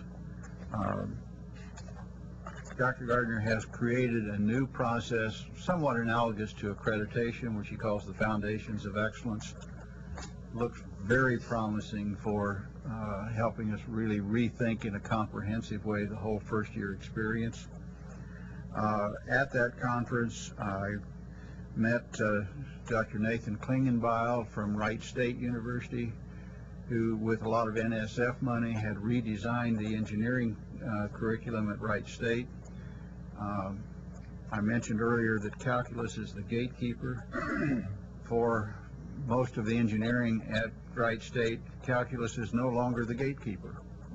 It's a pretty dramatic change, and yet appears to be fairly easy to implement. They teach a first semester freshman course on engineering analysis. They take problems out of the textbooks from the upper division courses and have freshmen solve them using computer software. They show the students the big picture of differential and integral calculus, and even differential equations, and solving simultaneous equations with matrices, all using the computer, but explaining. And Elaine's the only one that understood what that meant. Yeah. She's loving it. Scars. Well, what's exciting about it is they were losing 58% of their freshmen in the calculus sequence. And they're now getting over 70% of their freshmen through to the junior year by taking this course, taking their what was traditionally a physics-based calculus, or calculus-based physics, excuse me, and the traditional sophomore courses that relied on calculus, using this digital approach and taking the calculus in parallel with those. The calculus is now making sense to them, the engineering is making sense to them, and they're getting them, this first phase, just about ready to graduate. Joe, do they share them? I mean, do we have to go do that, or can we use Wright States? All of that's on the web. Dr. Klingenbaum came down to Reinhold Cornelius's TETC Best Practices Workshop, and Reinhold can probably tell you much more about how it went. But what was exciting to me is this morning I had 3 emails from people who were at Monday's conference saying, we want to use this. Now, if I can get that kind of course redesign without doing any grant awards, and just sending them to the website, one of those folks said, we want to use it this summer. He wants to use it in a summer workshop, and they're sending emails back and forth this morning. So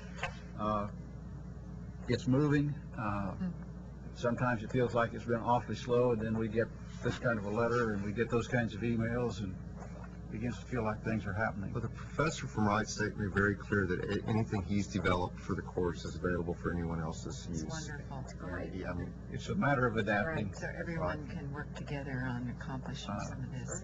I know that Texarkana is interested in it, Tarleton's interested in it, Prairie View's interested in it, and I forget who the third one was. Linda's going to give you a copy of the emails, so you're as up to date as I am on that. Now, what's interesting about that, though, is that it's a bigger model for other possibilities. Dr. Klingenbaum is also working on a variant of this course for other STEM fields, so for biology, physics, etc., and we'll watch that one and probably pick that one up equally fast. Again, NSF supported. Dr. Parsonow's got a proposal to redesign the content of an entry-level government course so that the policy analysis kinds of number crunching could also serve as a similar framework for helping people understand sort of the more basic math and statistics that's a part of everybody's curriculum, and that would satisfy a core requirement and a statutory government requirement. So some interesting things happening there.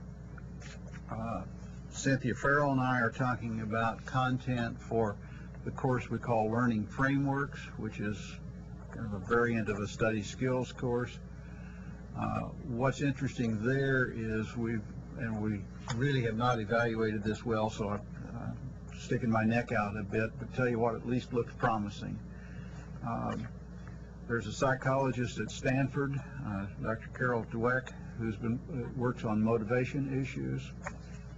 And you may have heard her work on public radio a couple of weeks ago. I know that name. She's got her new book. But what's interesting is that she is showing grade school kids through magnetic resonance imaging of the brain what can happen if they do their homework, basically. She's showing them that their smarts is not limited by whatever roadblock they think they've hit, but that in fact, by working at it, they can change their IQ levels.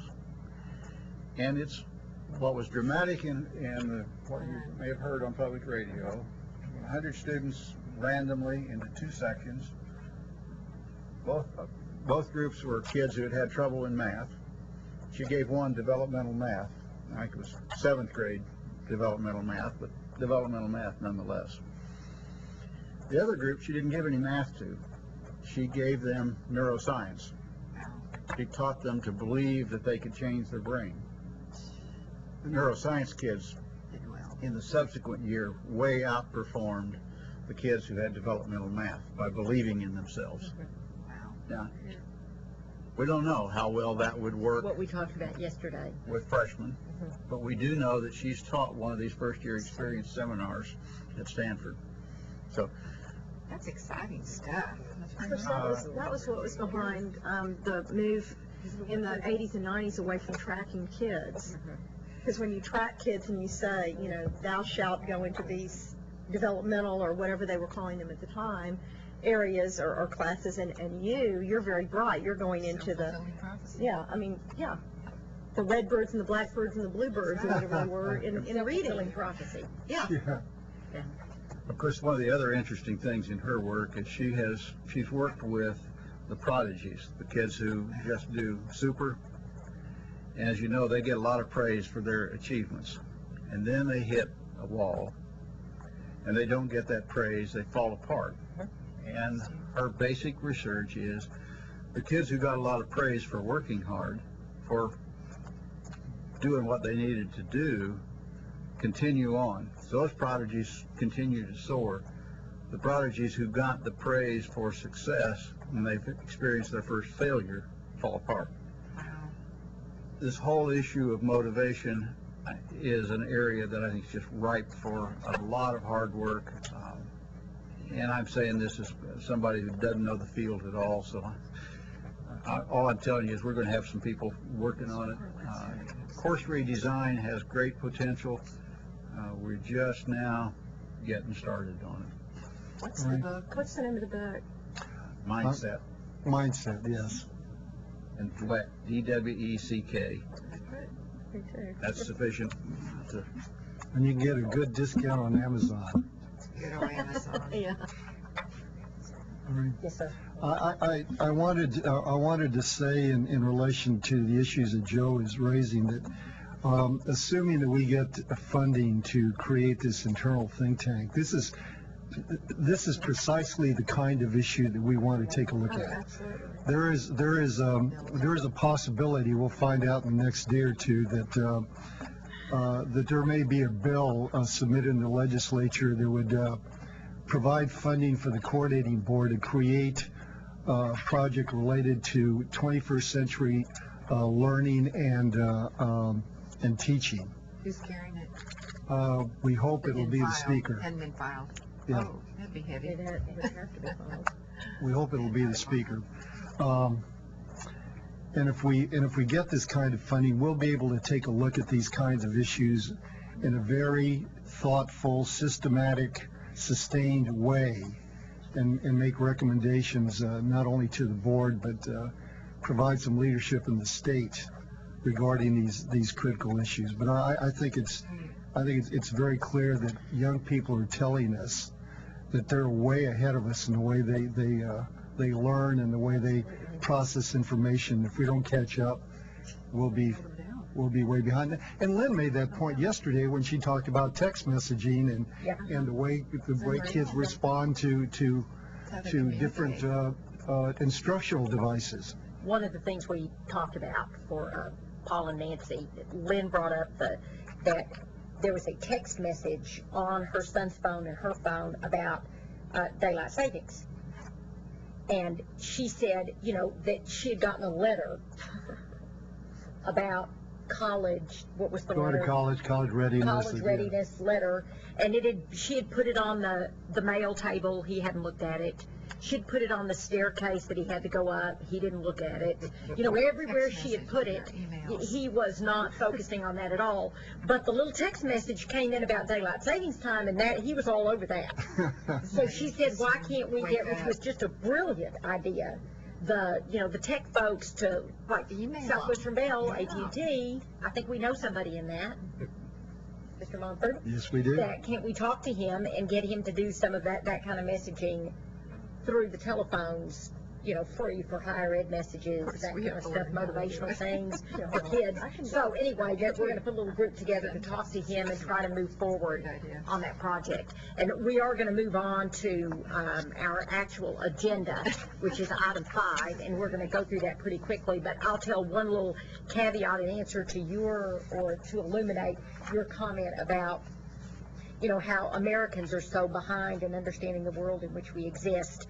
And a weekend, a few weeks ago, all of my kids were home for the weekend for a family event from the 4,000 universities that they attend across America, and which I have 5 in college at one time, y'all. All different schools. 5, all different schools. And there was a Saturday morning breakfast conversation with all of these kids about Sunni and Shiites and the difference. And, you know, they range from college freshmen to a senior in law school in age. And it was amazing the technology that they brought to bear to this conversation. One pulls out the cell phone and that's got a computer in it, starts pulling up information. Another one gets his BlackBerry out and starts pulling up information. Anything that is like, well, I wonder about this, I wonder about that, they had instantaneous answers. As everybody sits there in their jammies, and I'm making French toast and shoveling it out. It was like a research project being carried out at the kitchen table on Saturday mornings. And I mean, they have it immediately accessible. They know how to use it. They know where to get the information. And the adults in the room were just like, okay. I can't learn anything until I get to the library. Yeah. You know, I'll look that up, was kind of our response. And the kids had the answers to every bit of information. And we're not using those skills well. Where would we be No, without we're not. Google? We're behind. Way behind. In higher ed, in public education, they're way in front of the curve. So that's just a little story to illuminate. Professors are behind their So I can tell you the students. difference Yeah, in Shiite and yeah. Sunnis from this little research project we did Saturday morning. Okay, we'll move on to item 5, which is our actual agenda for the coordinating board meeting. As best we know it at this time, this is not an official agenda yet, but these Because are we're the way items. far out. These are the items that the staff is working on. And at this point, we do not really anticipate that any of these have any controversy, any high profile in them. I can just run down through them quickly. We've got people here who are resource people. If you have questions, Just stop us and we'll answer the questions if you have any. If not, we'll just speed through it. the certificate of authority for the Texas College of Traditional Chinese Medicine. Mr. Linkletter is here. Mr. Martin from the college is here. Site visit has been held. The report has not yet been reviewed, but we don't know of any issues there that you would need to be concerned about. I'm going to skip over item C for just a moment. I'll come back to Reinhold for that one. The mission statement for the University of Houston is in your packet. That is simply the abbreviated form. The one that's their official mission statement right now is pretty involved. In many respects, I would say it is not a mission statement. It's too much more of a political statement. And this one will become more of a mission statement. I've spent we'll most just of my pass right career on fussing that. about mission statements. Must be able to fit on a T-shirt. Again, really a non-issue. Preliminary authority request for these academic programs. You'll notice some fairly unusual ones just in terms of the naming, the Homeland Security at A&M. We, as far as I know, the first in the nation with recognizing that as a discipline or a focused area.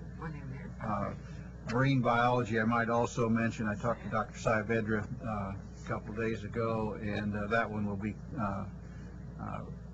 although it's preliminary authority for Corpus, it would be developed in conjunction with College Station.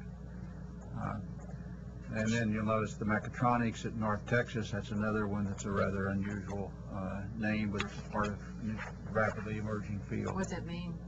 Lane, did you want to comment on it? What does it mean? Well, it's a combination of electronics and mechanics. Best way I know to characterize it. Probably the easiest way you could relate to it maybe was robotics, but it's more than that.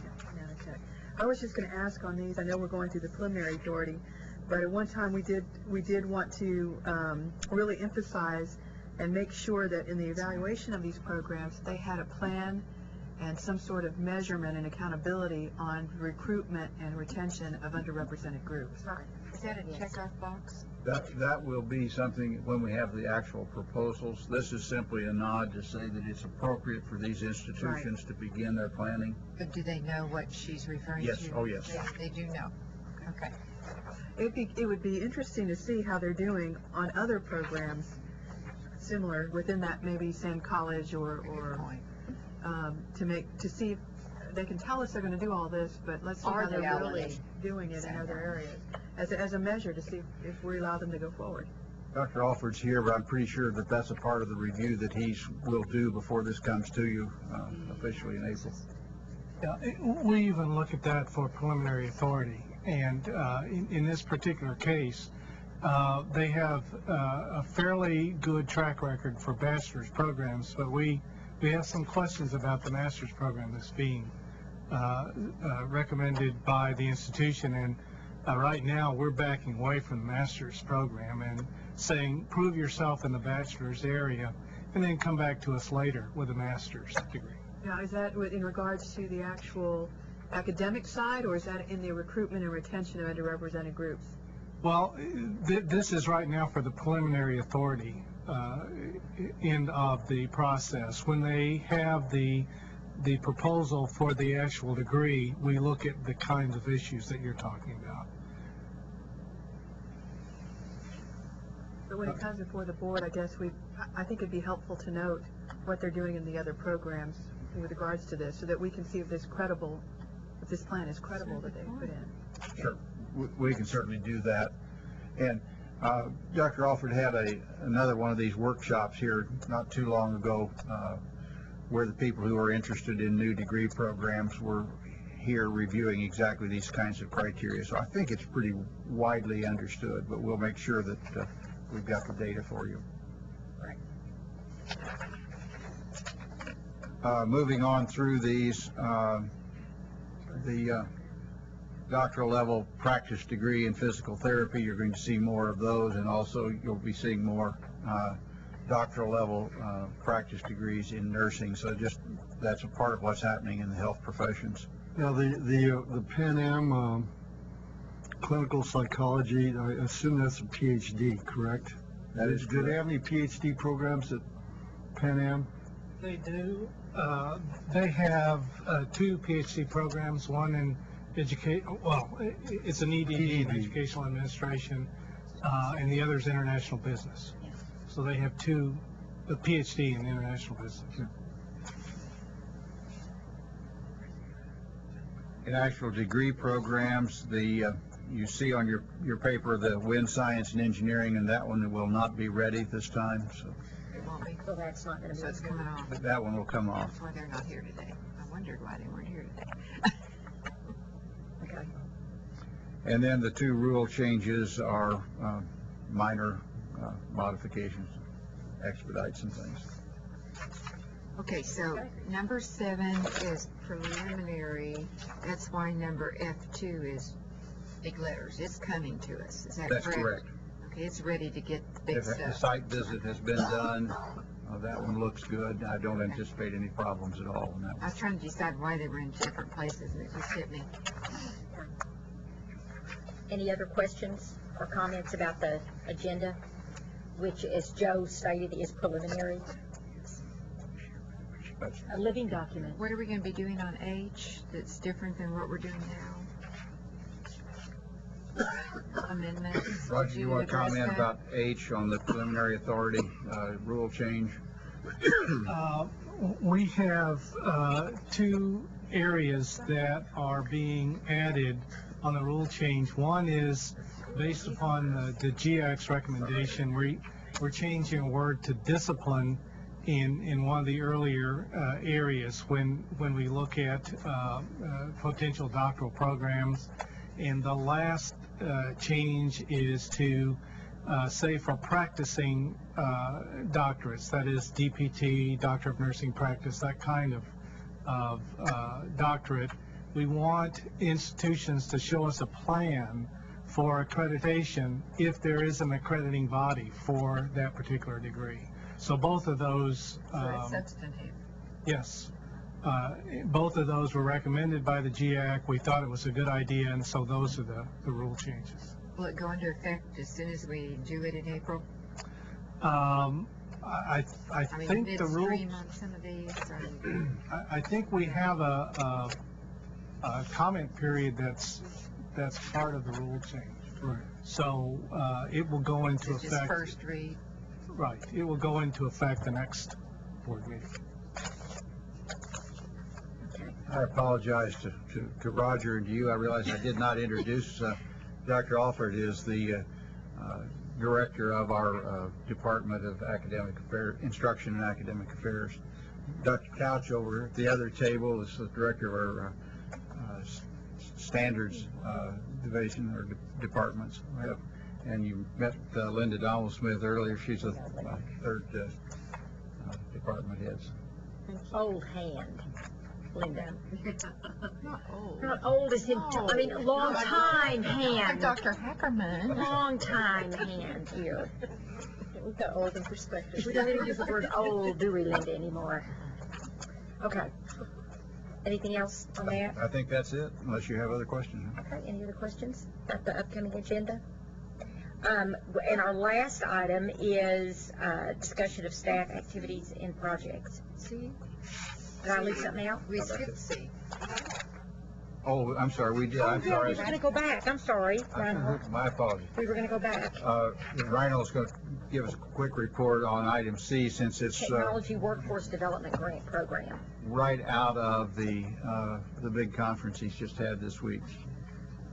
Good morning. Yes, this Monday and Tuesday we held our second best practices meeting for the Technology Workforce Development Grants Program. It was here at the UT campus at the Thompson Center, and well over 100 people participated. Those were project leaders and department chairs, college deans, industry representatives, and agency staff from the coordinating board and also the Workforce Commission. And they had different sessions there, split up into a transition to college, retention. We had a session for course and curriculum redesign, and also for consortium building. There was a special session where representatives of the governor's office gave an introduction to state initiatives for workforce development, and there Phil Wilson, Mark Allison, and Lori Rich presented. I'm sorry. And I brought for you to take the proceedings book from this meeting, which has all the abstracts of the project leaders in it, 2-page abstracts, and also the abstract from Dr. Klingbeil, who gave the keynote address.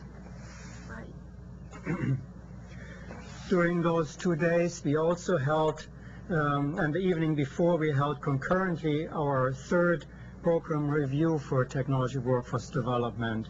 And this review is required by statute.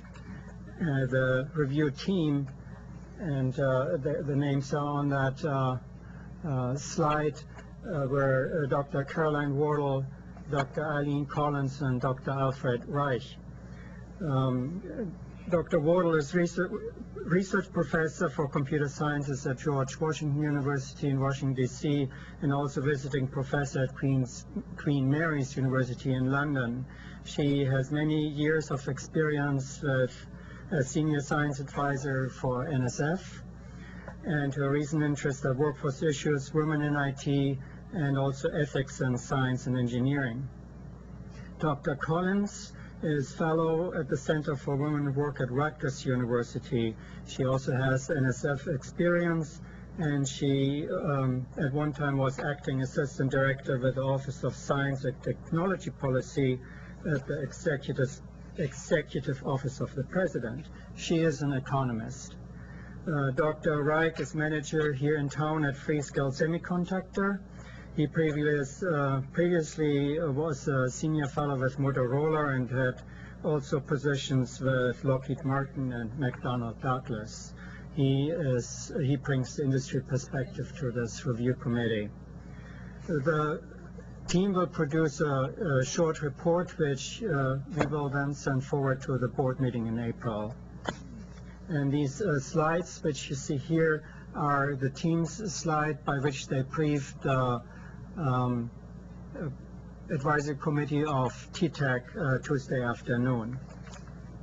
The first slide summarizes as what the team sees the strengths of TWD. They found a strong commitment of the project leaders to their initiatives funded through these grants. They found that the project leaders were very successful in leveraging the modest funds for secondary funding. And reviewers said that project leaders by now, and I quote, are on the same page to utilize the best practices found through this program. The team saw a strong strategic reach of the program over the next 10 to 15 years due to the outreach efforts of the project leaders to high schools and also middle schools. On the next slide, they summarize their concerns, and they are mostly related to funding issues. The program had seen incremental funding and partial funding and also unconventional grant period durations and start and ending times. And they found by talking to the project leader that made the planning for them very difficult. The team recognized that these grants are seed funding, but also realized that not every project is equally successful in securing follow-up funding. And they told us that they see this transition to sustainability as joint responsible of the stakeholders, industry and state.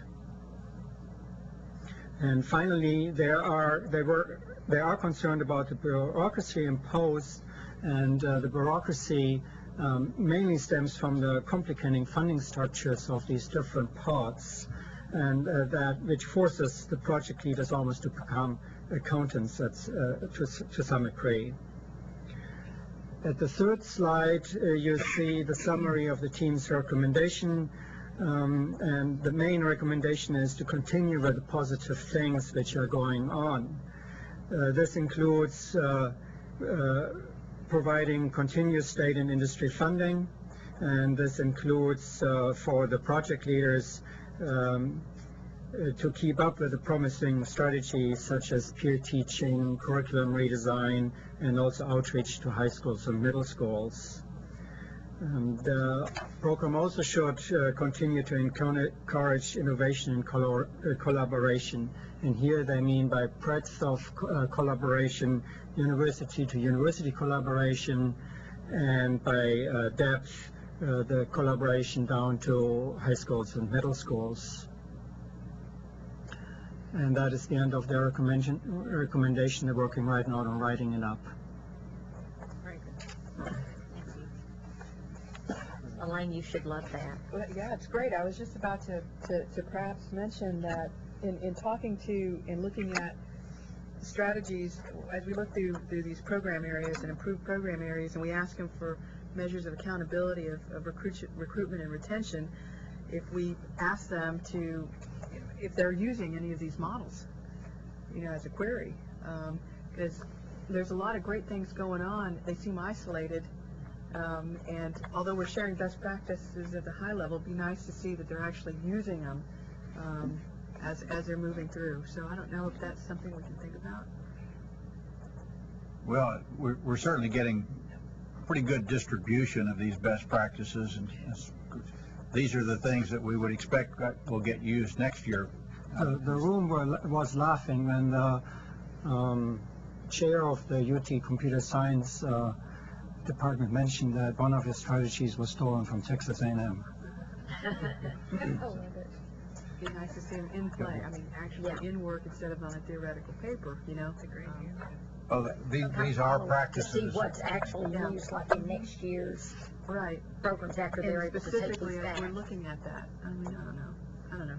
Yeah, well, I mean, I think you have a point that we need to do something at the next level. Yeah. Because we have a number of things in place.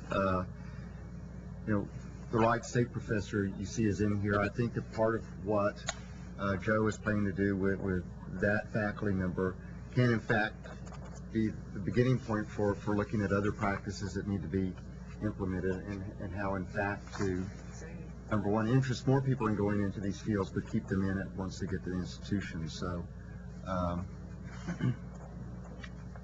you're right. I mean, a lot of times you produce books and that's all it ends up being, and some of it trickles out.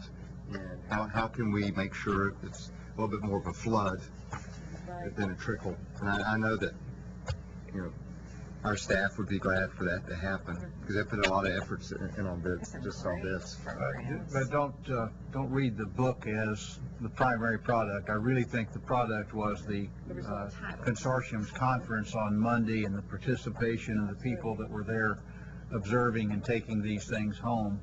And just as you saw those 3 emails that I handed you from Clingville, there's similar kinds of interaction from all of these presentations that occurred. The same guy.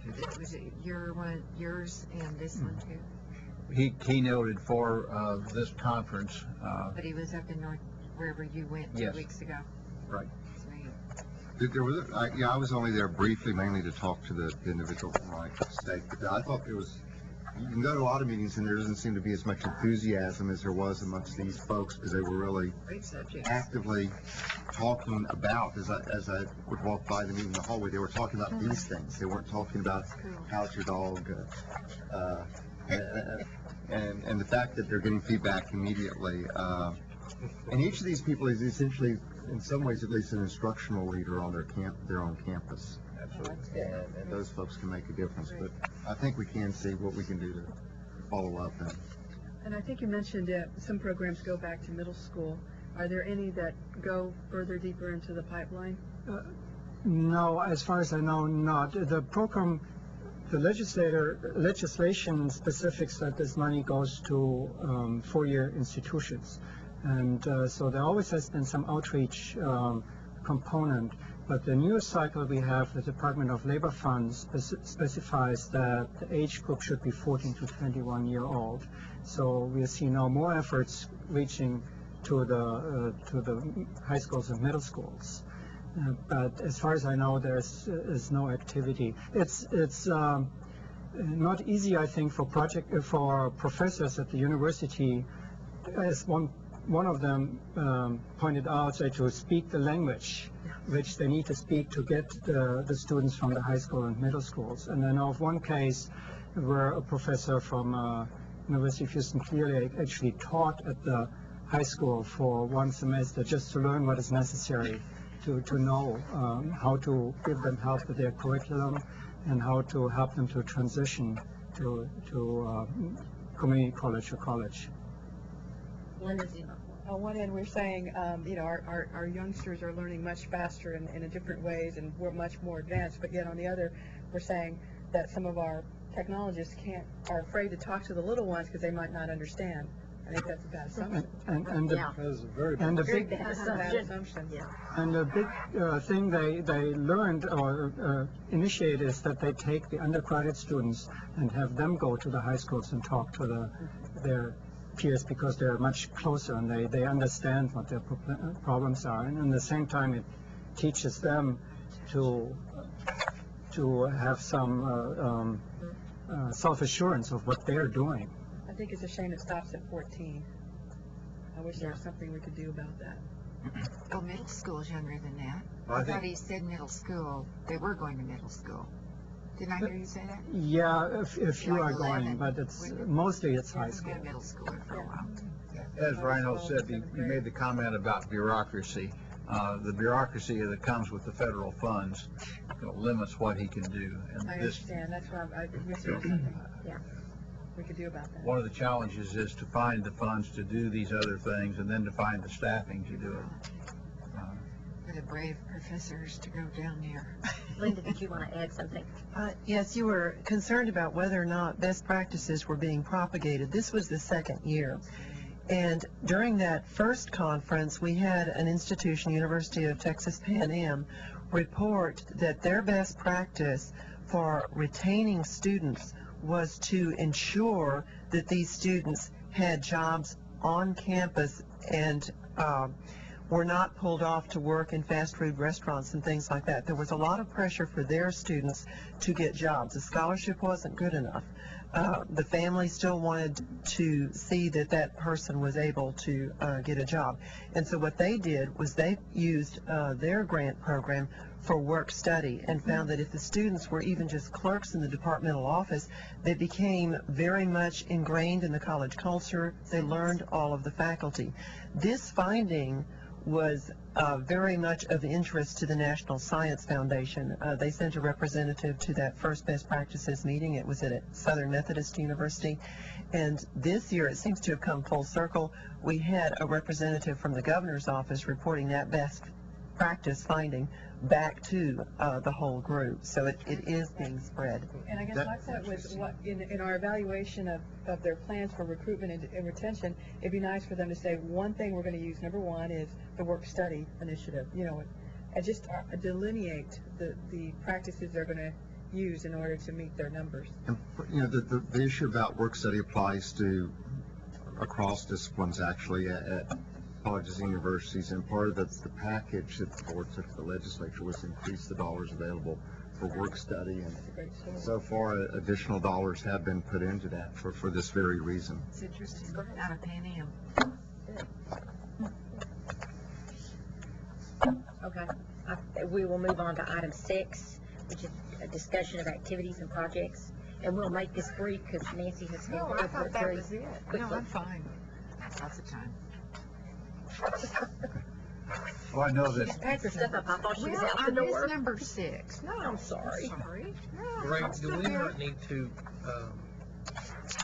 vote or have a motion on any of these preliminary authority or? No, not at the committee level. Okay. We just, since we don't have Go an over official them. agenda, we really can't vote on it today. We didn't get the material, in other words. yeah, because we're so far in advance I of the understand. meeting. Okay. This last item was really in response to, I know your committee has kind of asked, you know, what are our priorities, what's the staff doing, and I have to confess that after 6 months, I'm still trying to figure some of that out myself.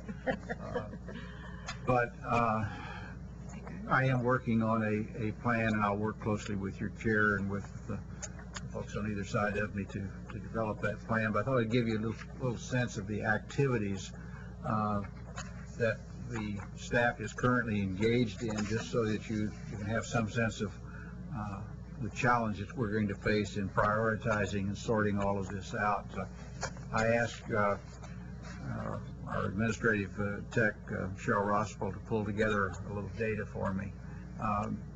So far this session, we've tracked and analyzed and done statements on 109 legislative bills.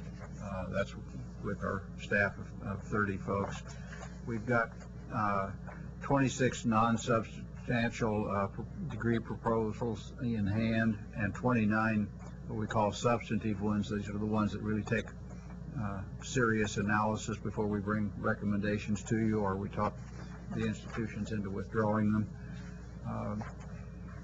The staff has done 12 of the progress reports on new doctoral programs. We've done 43 certificate and degree programs from 2-year colleges, 270 other program and administrative changes that I've signed off on your behalf. And Dr. Hessler's done 433 undergraduate and graduate and post-bac programs in teacher education where we have certification issues. I had to just guess a little bit. I know we've done at least 6 of these kinds of reports in one department, so we've got probably on the order of a dozen of those reports that have been done in the last 6 months. Those are required typically by statute, so those are things we don't take lightly. In fact, all of this is pretty much is statutory required. The staff's done somewhere between 15 and 20 public presentations to try to get the word out on these activities, and they're administering 8 trustee funds.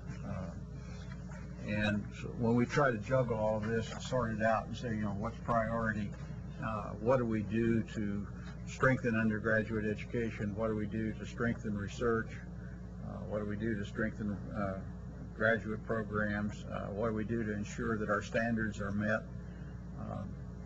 We don't want Dr. Couch to have to spend too much time in court when we enforce standards and these certification issues, or these certificate of authority issues. That's the juggling act, and so I'll call on your chair for a lot of help. We try to sort that out. There's a lot of important things to do, but there are also a fair number of what I would call statutory barnacles, things that we've been assigned in the past. The visual. Yeah. Lorraine, I think that kind of information, I'd like to have that on a piece of paper. I mean, I think that's something our board needs to realize. I mean, that's just one person in one department. I mean, what he just went through, what has been going on in the last 6 months, that kind of information. Well, just in our boggles my conversations, that's mind. why I put it on the agenda, because we don't really know everything that all these folks are All doing, the let behind alone the the whole scenes board. until it comes And I'm up sure to it's the us. same in other divisions as well. There's so much happening Those are out there. very helpful things to know. But those overviews are really important. I have a question, and it's about one of the bills that we're tracking. And I guess more than anything, I want maybe a philosophical understanding of how we feel about this, or we should feel about this, and that is the offering of bachelor degrees in community colleges. I'm just curious as to, where we are with that and how we should even feel about it. Well, and there was some legislation about that. Yes, there is It's been legislation. filed, that, in all the updates that we get, I noticed that as well. I can speak to that. Those two bills have been assigned to me to track. Lucky you. And And incidentally, all of this bill tracking, we put that in your last pages of the handout, just behind the listing of all of the staff in this division, so you. it is based upon about 4 years worth of experience with 3 community colleges in Texas that have been authorized to offer bachelor's degrees. Oh, yeah, we're very familiar with that issue. And we've had the first progress report, and they seem to be doing fine. And so success brings, I think, this kind of follow-on bill activity. One of the things in the bill that appeals to me is that the coordinating board is going to be involved in selecting the institutions and selecting the degree program areas. That would have been helpful had we been able to do that in the first round, I think. Probably the state that has the most experience is Florida in this regard. One of the nice things from my perspective about the Florida approach is that they look at high demand degree program areas as one of the possibilities for community colleges. I think that's the kind of thinking that needs to go into this process that was not available to us the first round. The Florida situation is completely different from the situation in Texas. The situation in Florida was there were no public universities in southern Florida where all the people are. And so they had to give some community colleges like Miami-Dade the authority to do that. They created Florida International University, and in 20 years that university now has 30,000 students, which suggests something of the need. We don't have that situation in Texas at all. But we have a situation where we're expecting 70 to 80% of the Closing the Gaps students to be in community colleges. So it just seems that there will be increasing demand that the four-year universities can't harness and don't have facilities for, maybe? I mean, you don't think that correlates? I don't think so. I think I think we have capacity in four-year institutions. The problem, the challenge we have in Texas is that the majority of people want to go to a handful of institutions, which speaks to the issue of quality or the perception of quality. Yeah, Yeah. perception. But there's also the challenge that that to the extent that you add bachelor's degree programs to community colleges, in these cases it's one per institution, correct, in Texas, We've thus far. We've just received the second request for bachelor's degrees. The law allows them up to 5. The point being is that at one point, you know, Now say that again? In what law?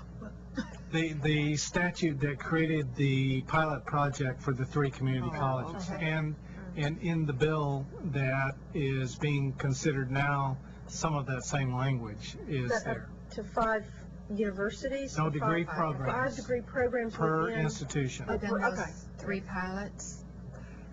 So that would be 15 if they all, 3 pilots. right, that's correct, 3 institutions. Which institutions are they? Brazosport College, Midland College, and South Texas College. one of the concerns is if one introduces bachelor's degrees and they begin to broaden the number or expand the number available, what does that do to one of the central missions of the community college, Exactly. which is the openness, admissions. the high quality technical programs that are available there, and does that begin to take away from that mission? Right. So I think one of the questions is, and from what I've seen thus far, those limited programs seem to be doing fine, but they're very different. The one at Brazosport, as I recall, is Process engineering. Process engineering. They were Very all of them were specific. very industry driven What was Yes. Midland's? programs. I don't recall. Do you recall Midland? I'm sorry? You recall One was Midland? interior design. Midland is a broad spectrum. They have a broader base economically there than the focus for Brazosport. And So they typically are either very Niche. narrow and specialized, directly connected to industry, or really almost more of a broad-based, Like applied engineering. generic type degree, and those are different, and I think, you know, there seems to be some success, and that may be a different issue, but the real answer is we haven't made a decision. And has the At the bill staff been level, filed? you haven't made a decision as the board in terms of where we're going on that. But the early reports have been that they've been fairly successful in the limited range that they've yes, created. they've got good indicators. We had an advisory committee that put together a list of metrics that would be able to assess the success of the program, and the first biennial report was last October. The next one is due October of next year, according to the statute, and the first report was as a successful one. So what is this bill talking about then, this new There bill? are 2 bills that have been introduced. You want to explain those? Yeah, the 2 bills basically would open the door wider for community colleges to offer bachelor's degrees. Which was a concern we had at the time that this bill was Yes. Is the Community College Association supporting it? Are they pushing it? I don't know. Do they all want to grow up and be 4-year schools? I don't think it is. I haven't heard. I don't think Well, so. I think one of them I think one of them is that lives near you. I know the one that is in my backyard does, I do too. and this was a way to get that done Right. in a pretty smart way. Well, and more and more City is proprietary, ahead of it all. more and more proprietary colleges that we have no jurisdiction over are coming up with 4-year degree programs. So I'm wondering, well, I guess, you know, what that says. University of Phoenix and DeVry and Actually, we do have authority related to those programs. Are you over Phoenix? Certainly. Online? Phoenix was authorized to operate in Texas at specific sites Locations. in Texas. and the Art Institute is another one. What- The- what they're- I might say that I've had some communication with some representatives from the University of Phoenix who are tracking this very closely. And I asked offhandedly, what is your interest? And they said, we don't like that because, in effect, they're taking our potential students, which are the working adults. Exactly right. What was the second bill, Dr. Alford? Both bills are very similar. Some of the language is a bit different, but the notion is it would open the door wider, and the coordinating board would be involved in more of the upfront analysis. Let me suggest on those bills that my biggest concern is that we haven't really done the evaluations yet on the pilot. the pilot really needs to run long enough to be a true pilot before we. How long was Make the it- pilot granted for? The first report that's due to the legislature is January 2009. But did it have a 5-year window, 3-year window? It was longer than that, but the reason it was longer than that was there was an anticipation that it would not be a success and would need a teach-out. And so the teach-out is built into the bill, and I think it ends at 2014, something like that. So if it ramps down, if it falls apart, they had to have articulation agreements with local universities to teach out the students that was in the pipeline so they would obtain a degree. So we're really one biennium too early to be making judgments on the success or failure. Everything looks fine, but if we're not really through the program yet. But the bills are introduced Yes, now Yes. without the results. exactly. And once again, legislature making policy that's kind of ahead of the curve. Yes. Well, hopefully they won't. Okay, and we knew this was going this way when this happened. That's right. Remember all the discussions. We knew this was coming. And it is. Absolutely. Here we go. Okay. Profits.